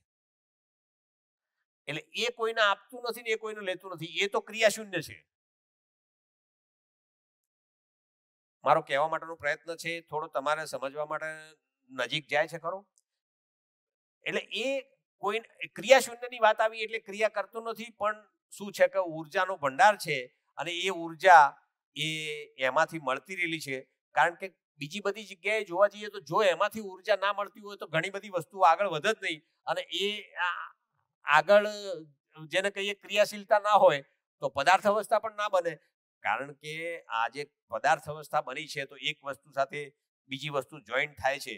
એક પરમાણુ બીજા પરમાણુ સાથે જોઈન્ટ થયો, નાઇટ્રોજનનો એક પરમાણુ કે કેલ્શિયમનો એક પરમાણુ બીજી કોઈ રીતે આ રીતે જોઈન્ટ થયા તો NaCl બન્યું, બીજું બન્યું, ત્રીજું બન્યું, ક્લોરીન, આ બધા એક એક વસ્તુ જે બનતી ગઈ એ હકીકતમાં જોવા જઈએ તો કોઈ ક્રિયાશીલ છે, એના અણુનું પરમાણુ છે, એની કોઈ લેવડ દેવડ થાય છે એના કારણે. એટલે આ ક્રિયાશીલતાની વાત છે એ આ ઉર્જા દ્વારા થાય છે, બરાબર? તો મૂળ ઉર્જામાં ઉર્જિત એટલે આખી વાત છે ને એમને સહઅસ્તિત્વની વાત કીધી. અહીંયા પણ સેન્ટેન્સ લખેલું છે અસ્તિત્વ સહઅસ્તિત્વ છે, બરાબર છે? એટલે એનો મતલબ એવો છે કે કોઈ પણ વસ્તુ એ એકલી નથી. આ અસ્તિત્વમાં એક પણ એકમ, એક પણ વસ્તુ, એક પણ બાબત એવી નથી કે જેની અંદર અને બહાર આ ખાલી સ્થાન ના હોય. એવી એક પણ વસ્તુ નથી. એટલે આ અસ્તિત્વ છે એ ખરેખર સહઅસ્તિત્વના ફોર્મમાં છે. એમાંથી અમે બહાર નીકળી શકીએ એમ નથી અને એમાંથી આપણે શું છે કે કોઈ એમાં બીજું કશું કરી શકીએ એમ નથી, એને અંદર જ છીએ. હવે બીજી વાત એવી છે કે આપણી બધાની આ પૂર્ણતા તરફની પ્યાસ કેમ લાગી? આપણને આવી રીતે પૂર્ણ થવું છે, આપણે અધૂરપ આપણને લાગે છે, તો અધૂરપમાંથી આપણે આગળ વધવાનું મન કેમ થાય છે? અધૂરપમાંથી આગળ વધવાનું મન આપણને અતૃપ્તિ છે જે હજુ આનાથી તૃપ્તિ નથી થઈ, મને આગળ કરવું છે, આનાથી તૃપ્તિ નથી, મને આગળ કરવું છે. ભલે અત્યારે ભ્રમિત છીએ એટલે આપણે બધી વસ્તુઓ કરીને સુખી થવાની કોશિશ કરીએ છીએ, પણ હકીકતમાં જ્યારે પણ આપણને આ ખબર પડે તો ના, પણ જ્ઞાનપૂર્વક ખરેખર જો મને આવે તો હું હકીકતમાં આ વસ્તુ એ મને તૃપ્તિ, એટલે માણસની જાગૃત અવસ્થા સુધી માણસ પહોંચે, એ આનો કહેવાનો આખો ભાવ છે. બરાબર. હવે એટલે સહઅસ્તિત્વ એ નિત્ય વર્તમાન છે, એટલે કાયમ છે ને છે જ. બરાબર છે. પ્રભાવી છે એટલે એ એકબીજાને પ્રભાવ એકબીજા ઉપર નાખે છે, એકબીજા ઉપર એની અસર થાય છે, એક વસ્તુ કહેવામાં. અને પ્રગટનશીલ છે. આ પ્રગટનશીલ શબ્દ છે એ સમજવા જેવી વાત છે. તો પ્રગટનશીલ છે એટલે શું? તો પ્રગટનશીલ છે એનો મતલબ એ થયો કે આજે 315 લાખ વર્ષ જે વનસ્પતિને બનતા થયા, તો 450 માંથી 315 આટલો સમય ગયો ત્યારે તો ખાલી શું છે કે એકચ્યુઅલી વનસ્પતિ સંસાર આવ્યો. તો એનો મતલબ એક વસ્તુ છે કે ભાઈ જડ વસ્તુઓ જે બધા અણુ પરમાણુ એકબીજા સાથે મળ્યા પછી આગળ નવી વસ્તુ થઈ, એવું કરતો એવું વાતાવરણ સર્જાયું ને એવા વાતાવરણના કારણે એક વાતાવરણ એવું બન્યું કે જેમાં હાઇડ્રોજન નો ઓક્સિજન ભેગા થયા અને એમાં શું છે કે એકચ્યુઅલી પાણી બન્યું, અને પાણી બન્યું એમાંથી પાણી અને એવું વાતાવરણ બન્યું કે એ બંનેના કારણે નાના નાના જીવડા આ તે બધી વસ્તુ બની અને એમાંથી આખી વસ્તુ થઈ. તો એનો મતલબ શું થયું? એક કરતો એક અવસ્થા આગળ પ્રગટ થતી ગઈ. એટલે શું થયું? રૂપ પરિવર્તન થયું. ખાલી નવી વસ્તુ કોઈ જગ્યાએથી આવીને ટપકી નથી, એ જે છે એનું રૂપ પરિવર્તન જ થયું છે. રૂપ બદલાતું, એનું રૂપ જ બદલાતું ગયું છે. બાકી એના સિવાય બીજું બહારથી આવીને કઈ જોડે નથી. બરાબર છે. 4 अवस्था है के रूप में सृष्टि बराबर છે, પ્રગટ છે. બરાબર. એટલે શું છે કે ચારે અવસ્થાની સૃષ્ટિમાં આવી રીતે ટૂંકમાં ઓલવેઝ છે જ. બરાબર. માનવ કે અલાવા સભી ઇકાઈઓ अपने નિશ્ચિત આચરણ કે સાથ है.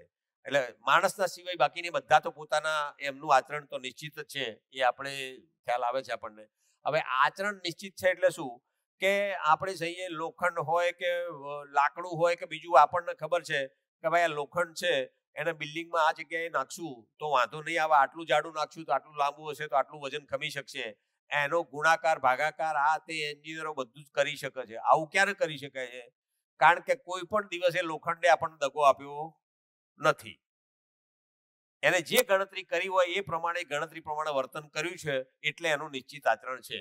બરાબર છે. આપણને એવું લાગે કે એક વસ્તુ છે કે ગમે તેટલી ભૂખી મરે તો એ ગાય છે એ માંસ નહીં ખાય, મરી જશે. અને એ જ રીતે કોઈ પણ જગ્યાએ જો ભૂખે મરશે તો પણ છે ને સિંહ ઘાસ નહીં ખાય, એનું આચરણ નિશ્ચિત છે. એમ એ બધાનું આચરણ નિશ્ચિત જ છે. બરાબર. એને દરેક તમે એક વસ્તુ છે ને એ આપણે જોતા જઈશું તો લાગે કે એ આજે આમ કર્યું કાલે બીજું કર્યું. કોઈ પણ જગ્યાએ દાખલા તરીકે જે પ્રાણીઓ માણસના પાસે થોડા વધારે રહેવા લાગ્યા, કૂતરો બિલાડી આવું તેવું આપણે જે પાળવા લાગ્યા ને, એ પણ એના બધા થોડા ઘણા લક્ષણો બદલાણે ને આપણા લીધે બદલાણા. હકીકતમાં ઓરિજિનલી એવું નહોતું, પણ આપણને જોઈને થોડું ઘણું આમ તેમ એમનામાં પણ થોડો ફેરફાર, એટલે એવી રીતે. બાકી હકીકતમાં એનું આચરણ નિશ્ચિત જ છે. એની પાસે તમે બીજી વધારે આશા રાખી શકો નહીં. બરાબર. એટલે નિશ્ચિત આચરણની વાત છે એ આ વાત છે. હવે આ જે બધામાં નિશ્ચિત છે પણ માણસમાં નિશ્ચિત નથી, પણ માણસની અંદર નિશ્ચિત આચરણની પ્યાસ છે. નિશ્ચિત આચરણની પ્યાસ છે એટલે મારે શું છે કે એકચ્યુઅલી પૂર્ણ તરફ જવું છે. કોઈ પણ વ્યક્તિ કંઈકનું કંઈક કરવા માંગે છે, તે કરીને આગળ જઈને પૂર્ણ તરફ જવા માંગે છે.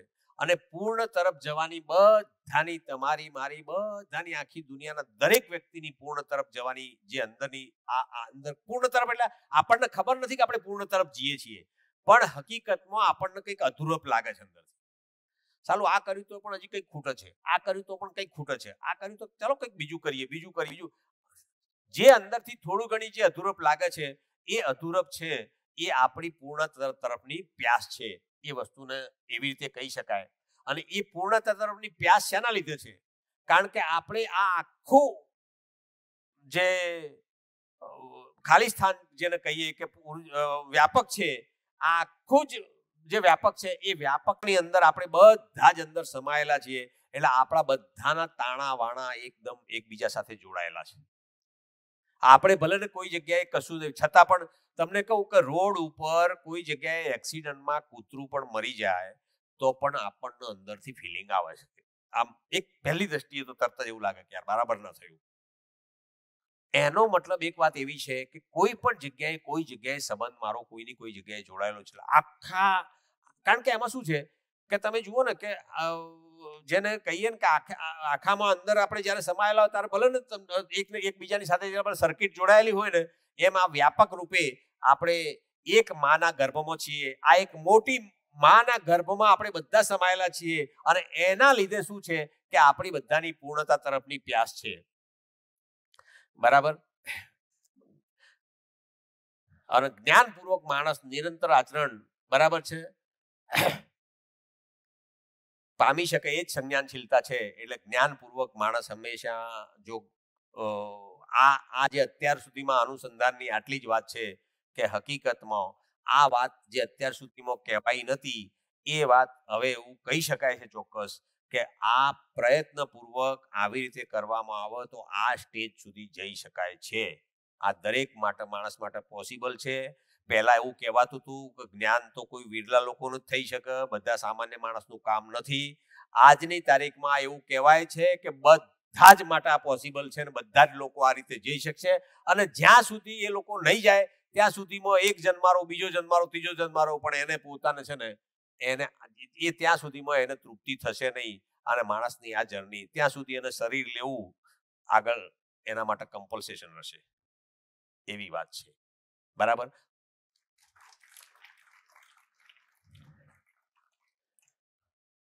કહેવાનો પ્રયત્ન કર્યો છે, છતાં દાખલા તરીકે કોઈને કોઈ વાત ઉપર કોઈ પ્રશ્ન જેવું લાગતું હોય તો આપણે એ વાત ઉપર થોડી ચર્ચા કરીએ તો પછી શું છે કે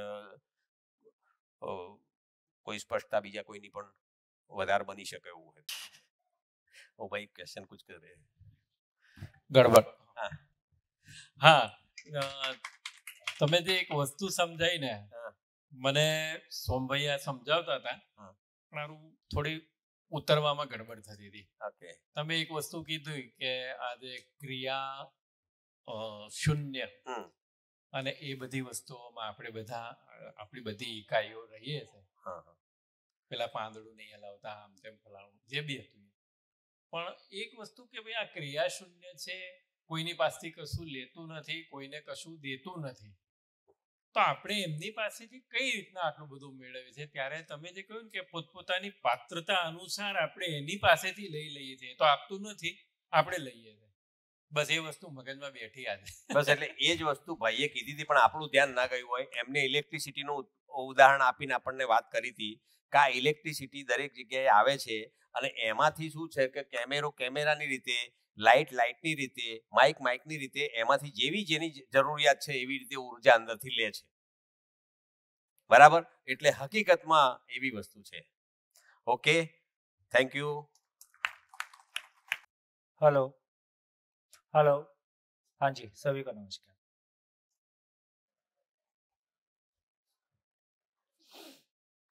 बोलिए. आराम में.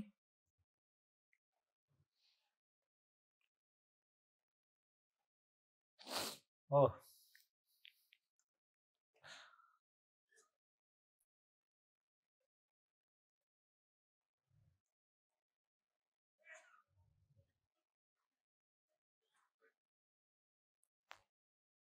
हाँ जी. कितने लोग बोल सकते हैं कि हाँ अब क्लियर हो गया?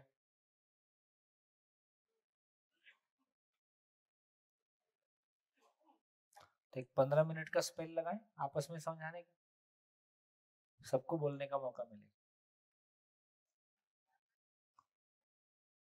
तो जितनी बात अभी दर्शक भाई ने रखी है या सार रूप में हमने चर्चा किया कि होल समझ में आता है तो पार्ट समझ में आता है, और हम बड़ी मशीन के एक पार्ट हैं. मानव इस धरती पे या इस सोलर सिस्टम में एक बड़ी मशीन में एक पार्ट है. तो ये बड़ी मशीन समझ में आ जाए तो इस पार्ट का क्या रोल है ये भी समझ में आ जाए। तो संसार क्या है, मैं क्या हूं, करना क्या है। तो संसार क्या है या जहाज क्या है, इसको हमने देखा तो पता चला कि अस्तित्व सह अस्तित्व है। और जिसको सह अस्तित्व कह रहे हैं उसको इतनी बात कह रहे हैं कि मूल ऊर्जा में ऊर्जित इकाइयां हैं और उस तरह से ये पूरी सृष्टि प्रकट है। तो कितने लोगों को इस बात पे क्लैरिटी बन गई कि हाँ ये सृष्टि कैसे प्रकट है, मेरी समझ में आया। आया तो आपस में एक बार शेयर करो, लगाएं टाइम। कितने लोगों की सहमति है? आपस में शेयर करेंगे हम लोग, आपस में है। और क्या एक बार आप बोलोगे तो फिर समझ में आएगा। चलो आपस में शेयर करो। 10 मिनट, 10 मिनट में जितनी बात अभी दर्शक भाई ने रखी या मैंने रखने की कोशिश की, संक्षेप में आप लोग आपस में छोटे छोटे ग्रुप में रखें, 2-2 3-3 के ग्रुप में, कि पूरी बात तो इस सृष्टि कैसे बनी है ना, इस पूरी बात को एक बार रखने की कोशिश करें।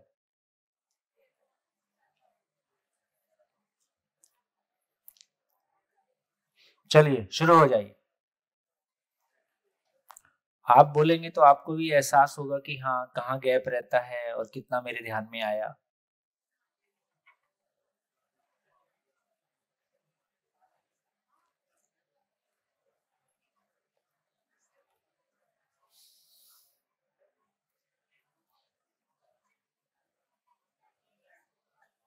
काफी लोग सोच रहे हैं, बोले ऐसा तो हम सोचे नहीं थे, अब ये गले पड़ गया है तो क्या करें।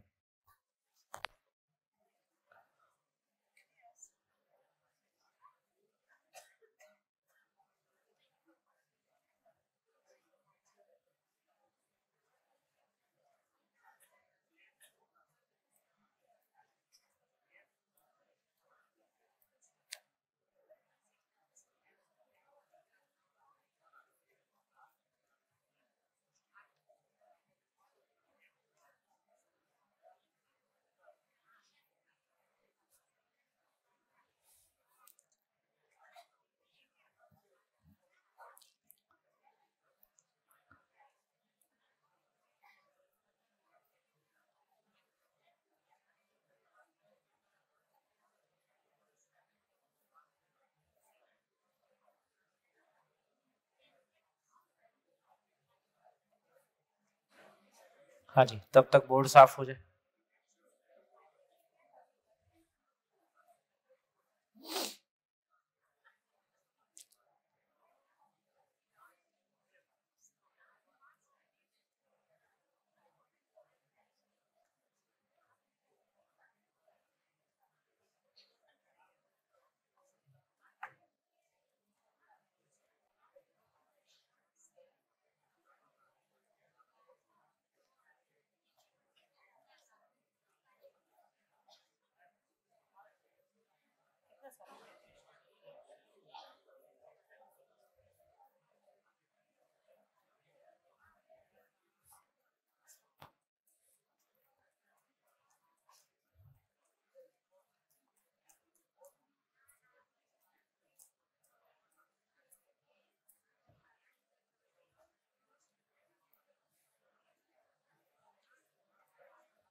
चलिए, तो हाँ जी, माइक।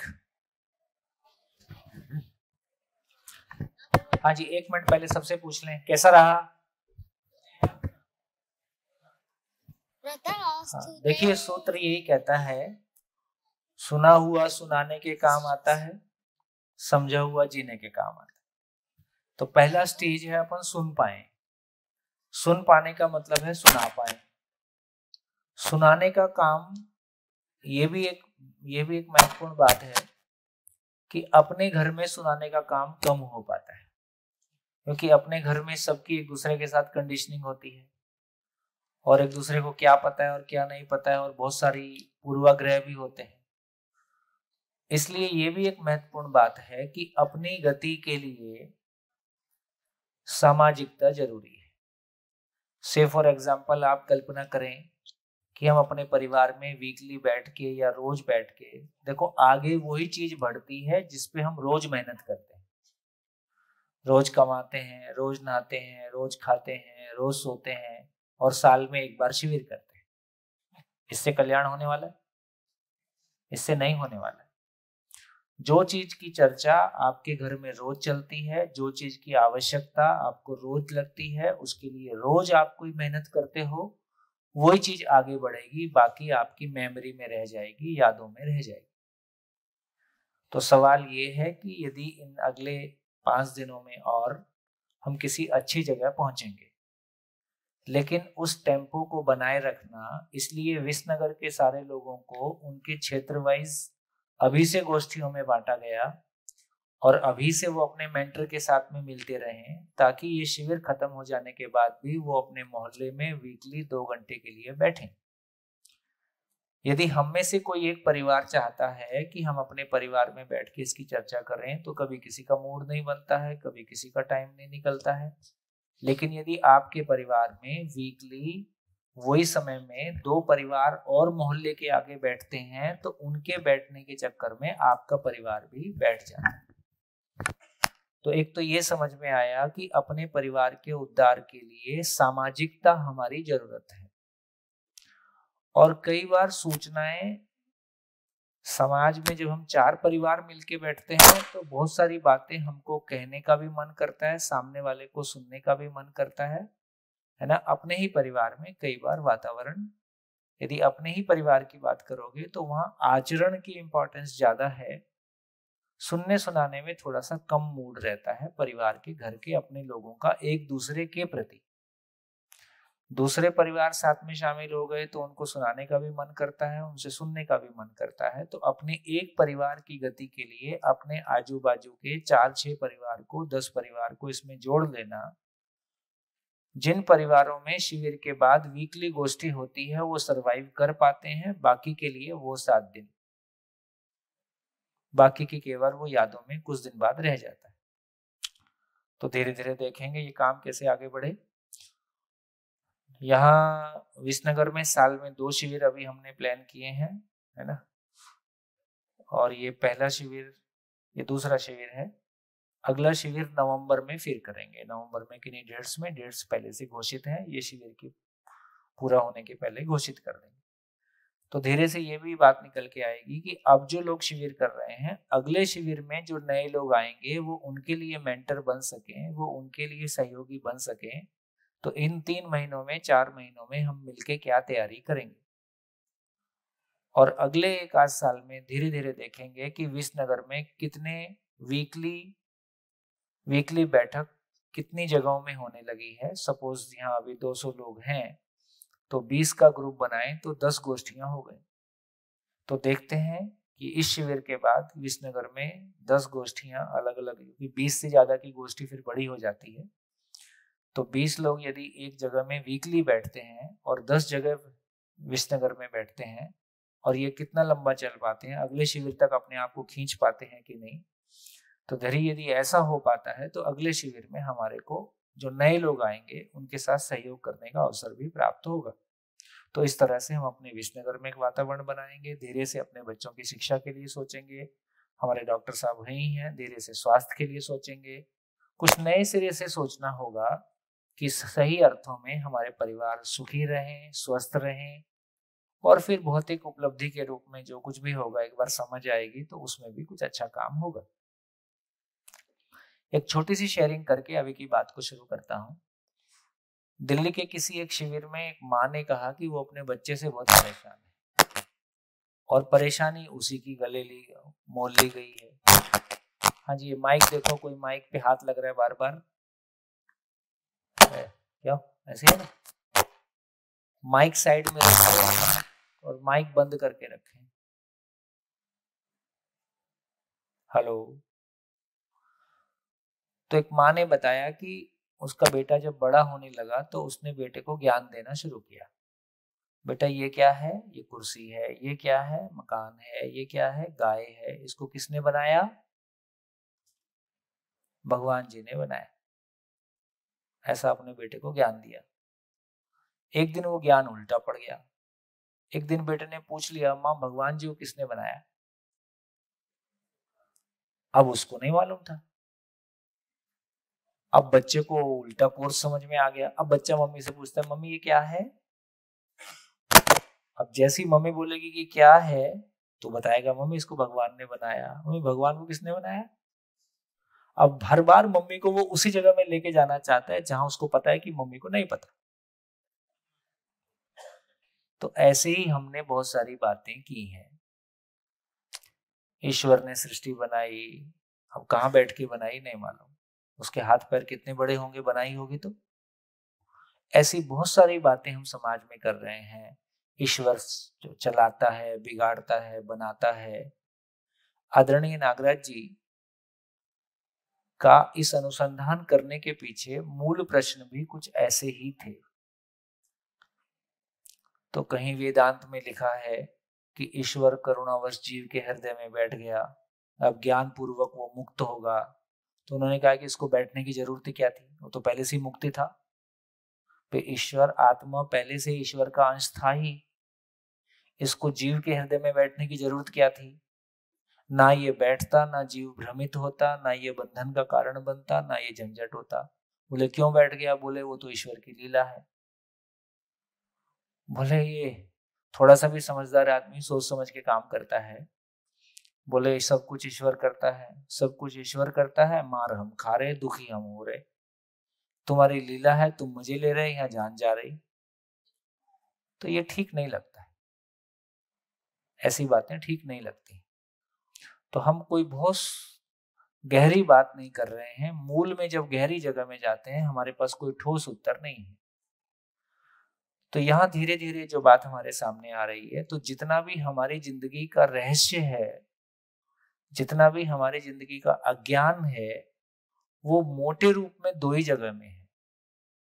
एक जगह ये है कि ये सृष्टि कैसे बनी और ये कहां से टपक गई और ये क्यों आ गई, क्यों बन गई।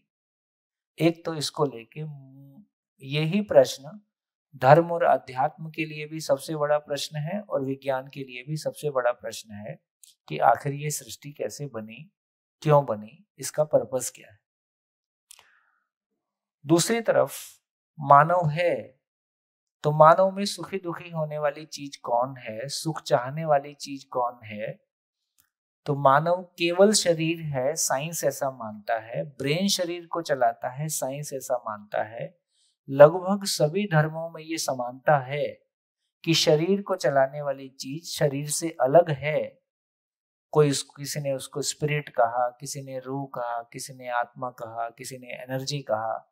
नाम अलग अलग हमारे पास हैं, लेकिन लगभग सभी की ये समान रूप से मान्यता है कि शरीर को चलाने वाली कोई चीज शरीर से अलग है। भारतीय संदर्भों में हमने थोड़ा सा और आगे चल के कहा कि वो मरता नहीं है, कटता नहीं है, फटता नहीं है, अमर है, अजर है। ये सब बातें भी हमने कही और ये गलत नहीं है, ठीक ही है। लेकिन जब ये प्रश्न खड़ा होता है कि ये चीज क्या है, जैसे मैं पेन के बारे में कहूं तो ये चीज क्या है? प्लास्टिक है और इंक है, और इंक एक कंट्रोल तरीके से बाहर आता है ताकि हम लिख पाते हैं। तो चीज के रूप में प्लास्टिक है और इंक है। लेकिन जब ये पूछने जाते हैं कि भैया आत्मा के रूप में चीज क्या है और ये कहां से आ गया, क्यों आ गया, है ना, तो इसका कोई ठोस उत्तर हमारे पास आज भी नहीं है। कहीं से कहीं तक भी पढ़ लीजिए, इसका ठोस उत्तर बहुत हमको नहीं मिलता है कि आत्मा चीज क्या है। जब पहले ये कहा गया कि ईश्वर का अंश है, इसका मतलब ईश्वर का टुकड़ा होता है, जबकि हम ये मानते हैं कि ईश्वर अखंड है, ईश्वर के टुकड़े नहीं होते। तो जैसे ही लॉजिकली उसको बात करने जाते हैं तो कन्फ्लिक्ट शुरू हो जाता है। तो अभी तक की जितनी चर्चा की उसमें हमने एक भाग को रिजॉल्व कर लिया। क्या रिजॉल्व कर लिया? हमने पाया कि पूरा ब्रह्मांड मूल में अस्तित्व सह अस्तित्व है। सह अस्तित्व का मतलब खाली स्थान खाली नहीं है, ऊर्जा स्वरूप है और सभी इकाइयां मूल ऊर्जा में ऊर्जित है। खाली स्थान अपने आप में क्रिया शून्य है, इसलिए ना आया ना गया, ना जन्म हुआ ना मरेगा। तो खाली स्थान अपने आप में है एक ऐसी वास्तविकता जो नित्य वर्तमान है, जिसमें आया गया का चक्कर खत्म हो गया। तो अब हमको पता चल गया कि खाली स्थान है और है। दूसरा ये भी पता चला कि खाली स्थान से कोई चीज पैदा हो नहीं सकती और इकाइयों के अलावा तीसरी कोई चीज है नहीं, इसका मतलब इकाइयां भी हैं। तो खाली स्थान भी है जो कि ऊर्जा स्वरूप है, इकाइयां भी हैं और इकाइयां खाली स्थान में अपनी पात्रता अनुसार ऊर्जित है। ये पात्रता अनुसार ऊर्जित होने का मतलब है कि एक लोहे के एटम में जितने अंश हैं वो उतनी ऊर्जा ग्रहण कर पाता है। सभी परमाणु अलग अलग अंशों से मिलके संख्या में अंश अलग हैं, इसलिए उनके एनर्जाइज्ड होने का, ऊर्जित होने का स्तर अलग है, इसलिए उनका आचरण भी अलग है। और परमाणु के अंशों की संख्या निश्चित रहती है, इसलिए हमेशा ऊर्जित होने का स्वरूप एक जैसा रहता है, इसलिए वो आचरण की निश्चितता को व्यक्त करता है। और ये हमेशा उसी ऊर्जा में ऊर्जित है, इसलिए उसके आचरण की निरंतरता भी रहती है। और ये ऊर्जा अपने आप में पूर्ण है, सभी इकाइयां उस पूर्ण में ऊर्जित हैं, इसलिए परस्पर उस बड़ी व्यवस्था के अर्थ में, संपूर्ण व्यवस्था के अर्थ में परस्पर संबंध को पहचानती है। बढ़िया, यहां तक साथ साथ चल पाए। तो इससे एक ध्यान हमारा रोजमर्रा की जिंदगी पे जाता है। देखो, जब हम ये मानते हैं कि ईश्वर सबको चलाता है, बनाता है, बिगाड़ता है, तो ईश्वर के प्रतिनिधि के रूप में धर्म गुरु के पास ही अधिकार बनाने का, बिगाड़ने का, चलाने का आ गया। वहां से बनाने का, बिगाड़ने का, चलाने का अधिकार राजा के पास आ गया। राजा देश का मुखिया है, हम वहीं से वो अधिकार हमारे परिवार के मुखिया के पास आ गया। वो सबको बनाएगा, बिगाड़ेगा, चलाएगा, अनुशासित करेगा। तो ये समझने की बात है। अब हमारे ध्यान में ये आया कि ईश्वर एक ऐसी महिमा है जिसमें होने मात्र से सभी इकाइयां ऊर्जित हैं और वो पूर्णता के अर्थ में गतित हैं और इस तरह से सारी सृष्टि प्रकट है। तो ईश्वर किसी को बनाता नहीं है, ईश्वर एक ऐसी महिमा जिसमें होने मात्र से सृष्टि प्रकट है। इस बात पे हमारा ध्यान चला गया।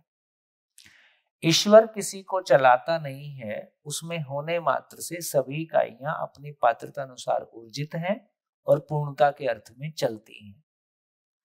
ईश्वर किसी को नियंत्रित करता नहीं है, क्योंकि ईश्वर स्वयं में पूर्ण है, उसमें ऊर्जित सभी इकाइयां पूर्णता के अर्थ में गतित हैं।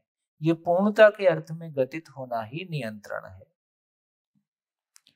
ये अपने आप में बहुत शानदार बात निकल के आती है कि ईश्वर एक महिमा है जो किसी को नियंत्रित करता नहीं है, किसी को बनाता नहीं है, किसी को बिगाड़ता नहीं है, केवल है और उसमें होने मात्र से चारों अवस्थाएं प्रकट हैं और सभी इकाइयां अपनी अपनी आचरण की पूर्णता के साथ हैं। मानव भी उसी मूल ऊर्जा में ऊर्जित है, मानव में पूर्णता की प्यास है।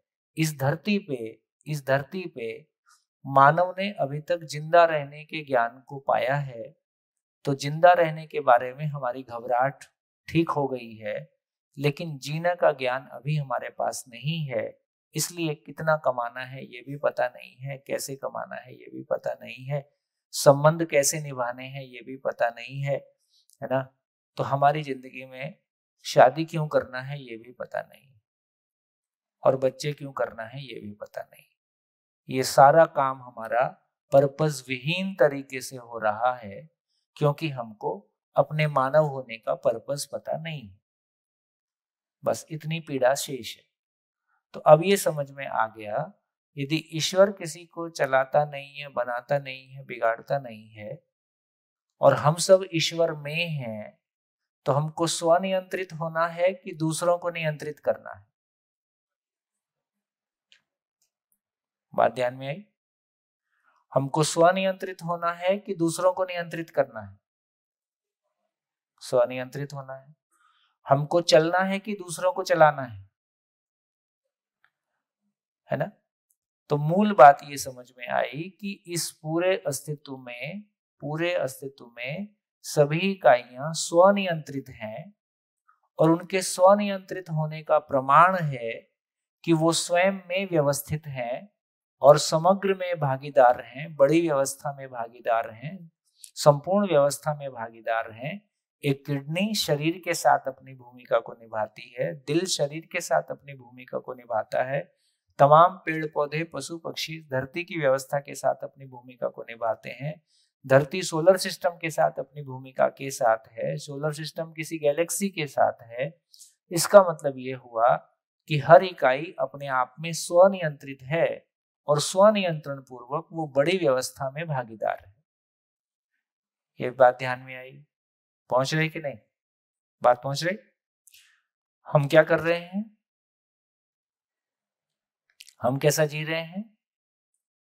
हमारा जीना नियंत्रित है कि अनियंत्रित है? हम स्वयं अनियंत्रित रहते हुए दूसरों को नियंत्रित करने का प्रयास कर रहे हैं, और बच्चों ने हमारा नियंत्रण अस्वीकार कर दिया है, क्योंकि उनको दिखाई देता है तुम खुद ही नियंत्रित नहीं हो। वो सारे काम जो हमको मना करते हो, तुम ही वो सारे काम करते हो। इसका मतलब है कि हमारा आचरण बच्चों के सामने श्रेष्ठ नहीं है। ये भी एक नोटिसेबल बात है कि यदि कोई परिवार में मनमानी करना शुरू कर दिया है, तो इसका मतलब परिवार के बड़े लोगों के आचरण की श्रेष्ठता उसको स्वीकार है कि नहीं स्वीकार है। यदि किसी व्यक्ति को किसी अपने बड़े व्यक्ति के आचरण स्वीकार होता है, तो उसके सामने उसका बॉडी लैंग्वेज कैसा होगा? तो इसका मतलब है कि यदि आने वाली पीढ़ी मनमानी की ओर जा रही है, तो इसका मतलब है कि आने वाली पीढ़ी में अपने से बड़ों का आचरण अस्वीकार हो गया है, या वो उसके आचरण को श्रेष्ठ नहीं मान रहे हैं। और बच्चे गलत हैं कि हम गलत हैं? अब हम चर्चा कर सकते हैं कि हम जिंदा हैं कि जी रहे हैं। और बच्चे जिंदा रहना चाहते हैं कि जीना चाहते हैं? और हम काय का उपदेश देते हैं? हम यदि हमारी योग्यता जिंदा रहने की है, तो हमारी भाषा, हमारा संवाद जिंदा रहने का रहेगा कि जीने का रहेगा? जिंदा रहने का रहेगा। और बच्चे जीना चाहते हैं, ये उनको पूरा नहीं पड़ता है, ये उनको कहीं ना कहीं गैप दिखाई देता है। तो यहां से एक बात की आवश्यकता बनती है कि हम सभी बड़े लोग अपने आप को विद्यार्थी के रूप में प्रस्तुत करें, एक बार सही अर्थों में दोबारा विद्यार्थी हो जाएं। मैं भी अपने आप को विद्यार्थी के रूप में ही प्रस्तुत करता हूं। मैं भी इस दर्शन का एक विद्यार्थी हूं, और विद्यार्थी की हैसियत से आपके सामने इस दर्शन को प्रस्तुत करता हूं। हमारा एडमिशन थोड़ा पुराना है, इसलिए आपके लिए सहयोगी हो सकते हैं। तो मुझको लगता है कि अपने में विद्यार्थी के रूप में स्वीकार होना, और मेहनत करके और अच्छे से मन लगा के समझने का काम करना, ये समझने का प्रोसेस में जब पूरा परिवार साथ बैठता है ना, यदि हम माँ बाप और बच्चे मिलके सभी विद्यार्थी हो जाएंगे और अपने परिवार में साथ बैठ के चर्चा करेंगे, तो सही अर्थों में आपस में संवाद हो पाएगा। अभी बड़ा कारण है परिवारों में बच्चों को जो प्यार मिलने की आवश्यकता है, जो मार्गदर्शन मिलने की आवश्यकता है, जो जीने की खुशी मिलने की आवश्यकता है, वो खुशी ना मिलना ही बड़ी मात्रा में गर्लफ्रेंड बॉयफ्रेंड की तलाश है। कहीं ना कहीं प्यार की तलाश है, कहीं ना कहीं अपनेपन की तलाश है। ये जो प्यार और अपनेपन की तलाश है, घर में केवल आदेश निर्देश है, ये मत करो, ये मत करो, ये ठीक नहीं है, वो ठीक नहीं है, होमवर्क किया कि नहीं किया, मार्क्स कितने आए, मार्क्स ठीक नहीं आए, तो हम बेसिकली ज्यादा समय शरीर की बात कर रहे हैं या पढ़ाई की बात कर रहे हैं, बच्चे से उससे जिंदगी से बात नहीं कर रहे हैं। क्योंकि जिंदगी से बात करने की हमारी खुद की योग्यता भी नहीं है। हम पति पत्नी के रूप में कितनी बार बैठ के जिंदगी से बात करते हैं। शादी होने के बाद पति पत्नी के बीच में संवाद बढ़ता हुआ दिखाई देता है कि शादी के पहले कितना संवाद होता है और शादी के बाद संवाद जैसे जैसे साल बढ़ते हैं संवाद बढ़ता है कि घटता है। फिर लगता है बस दोनों चुप ही रहे, वो ठीक है क्योंकि बोलेंगे तो लड़ाई हो जाएगी, तो चुप ही रहना ज्यादा ठीक लगता है। तो इसका मतलब है कि जिंदगी पे बात करने की हमारी योग्यता नहीं है। हम साथ मिलके जिंदगी को आगे बढ़ाने के लिए हम साथ हुए हैं, वो क्लैरिटी हमारी नहीं है। तो एक बात बस यहाँ कहना चाहता हूं कि ईश्वर अपने आप में एक ऐसी महिमा जिसमें होने मात्र से सभी इकाइयां स्वनियंत्रित हैं, स्वानुशासित हैं, मानव भी उसी मूल ऊर्जा में है। इसलिए मानव को भी एक ही काम करना है कि स्वनियंत्रित होना है, स्वानुशासित होना है। तो हमको स्वानुशासित होना है, दूसरे को अनुशासन में लाने का काम करने की आवश्यकता नहीं है। यदि हम स्वानुशासन में जिएंगे तो हमको देख के सामने वाला भी अपने आचरण में नियंत्रित रहेगा कि अनियंत्रित हो जाएगा, है ना। यदि हम एक श्रेष्ठ आचरण के साथ जिएंगे तो बिल्कुल वैसे ही है, बिल्कुल वैसे ही है जैसे हम एक श्रेष्ठ आचरण के साथ जीते हैं तो सामने वाला हमारे श्रेष्ठ आचरण से प्रभावित होता है कि हम करते हैं, होता है। देखो बिल्कुल वही, अभी हमारी स्थिति कैसी है, अभी हम लगातार दूसरों को प्रभावित करने की कोशिश करते हैं। तो जो प्रभावित होता है वो दूसरों को प्रभावित करने की कोशिश करता है, जो स्व प्रभावित हो जाता है उससे लोग प्रभावित होते हैं, वो करता नहीं।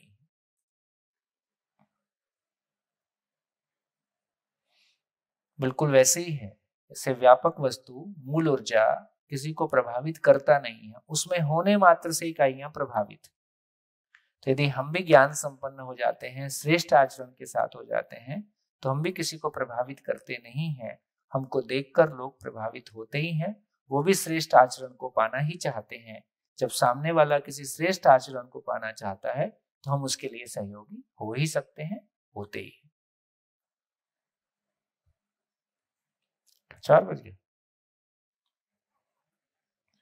क्या करें, जाओ भाई चाय पी के आ जाओ।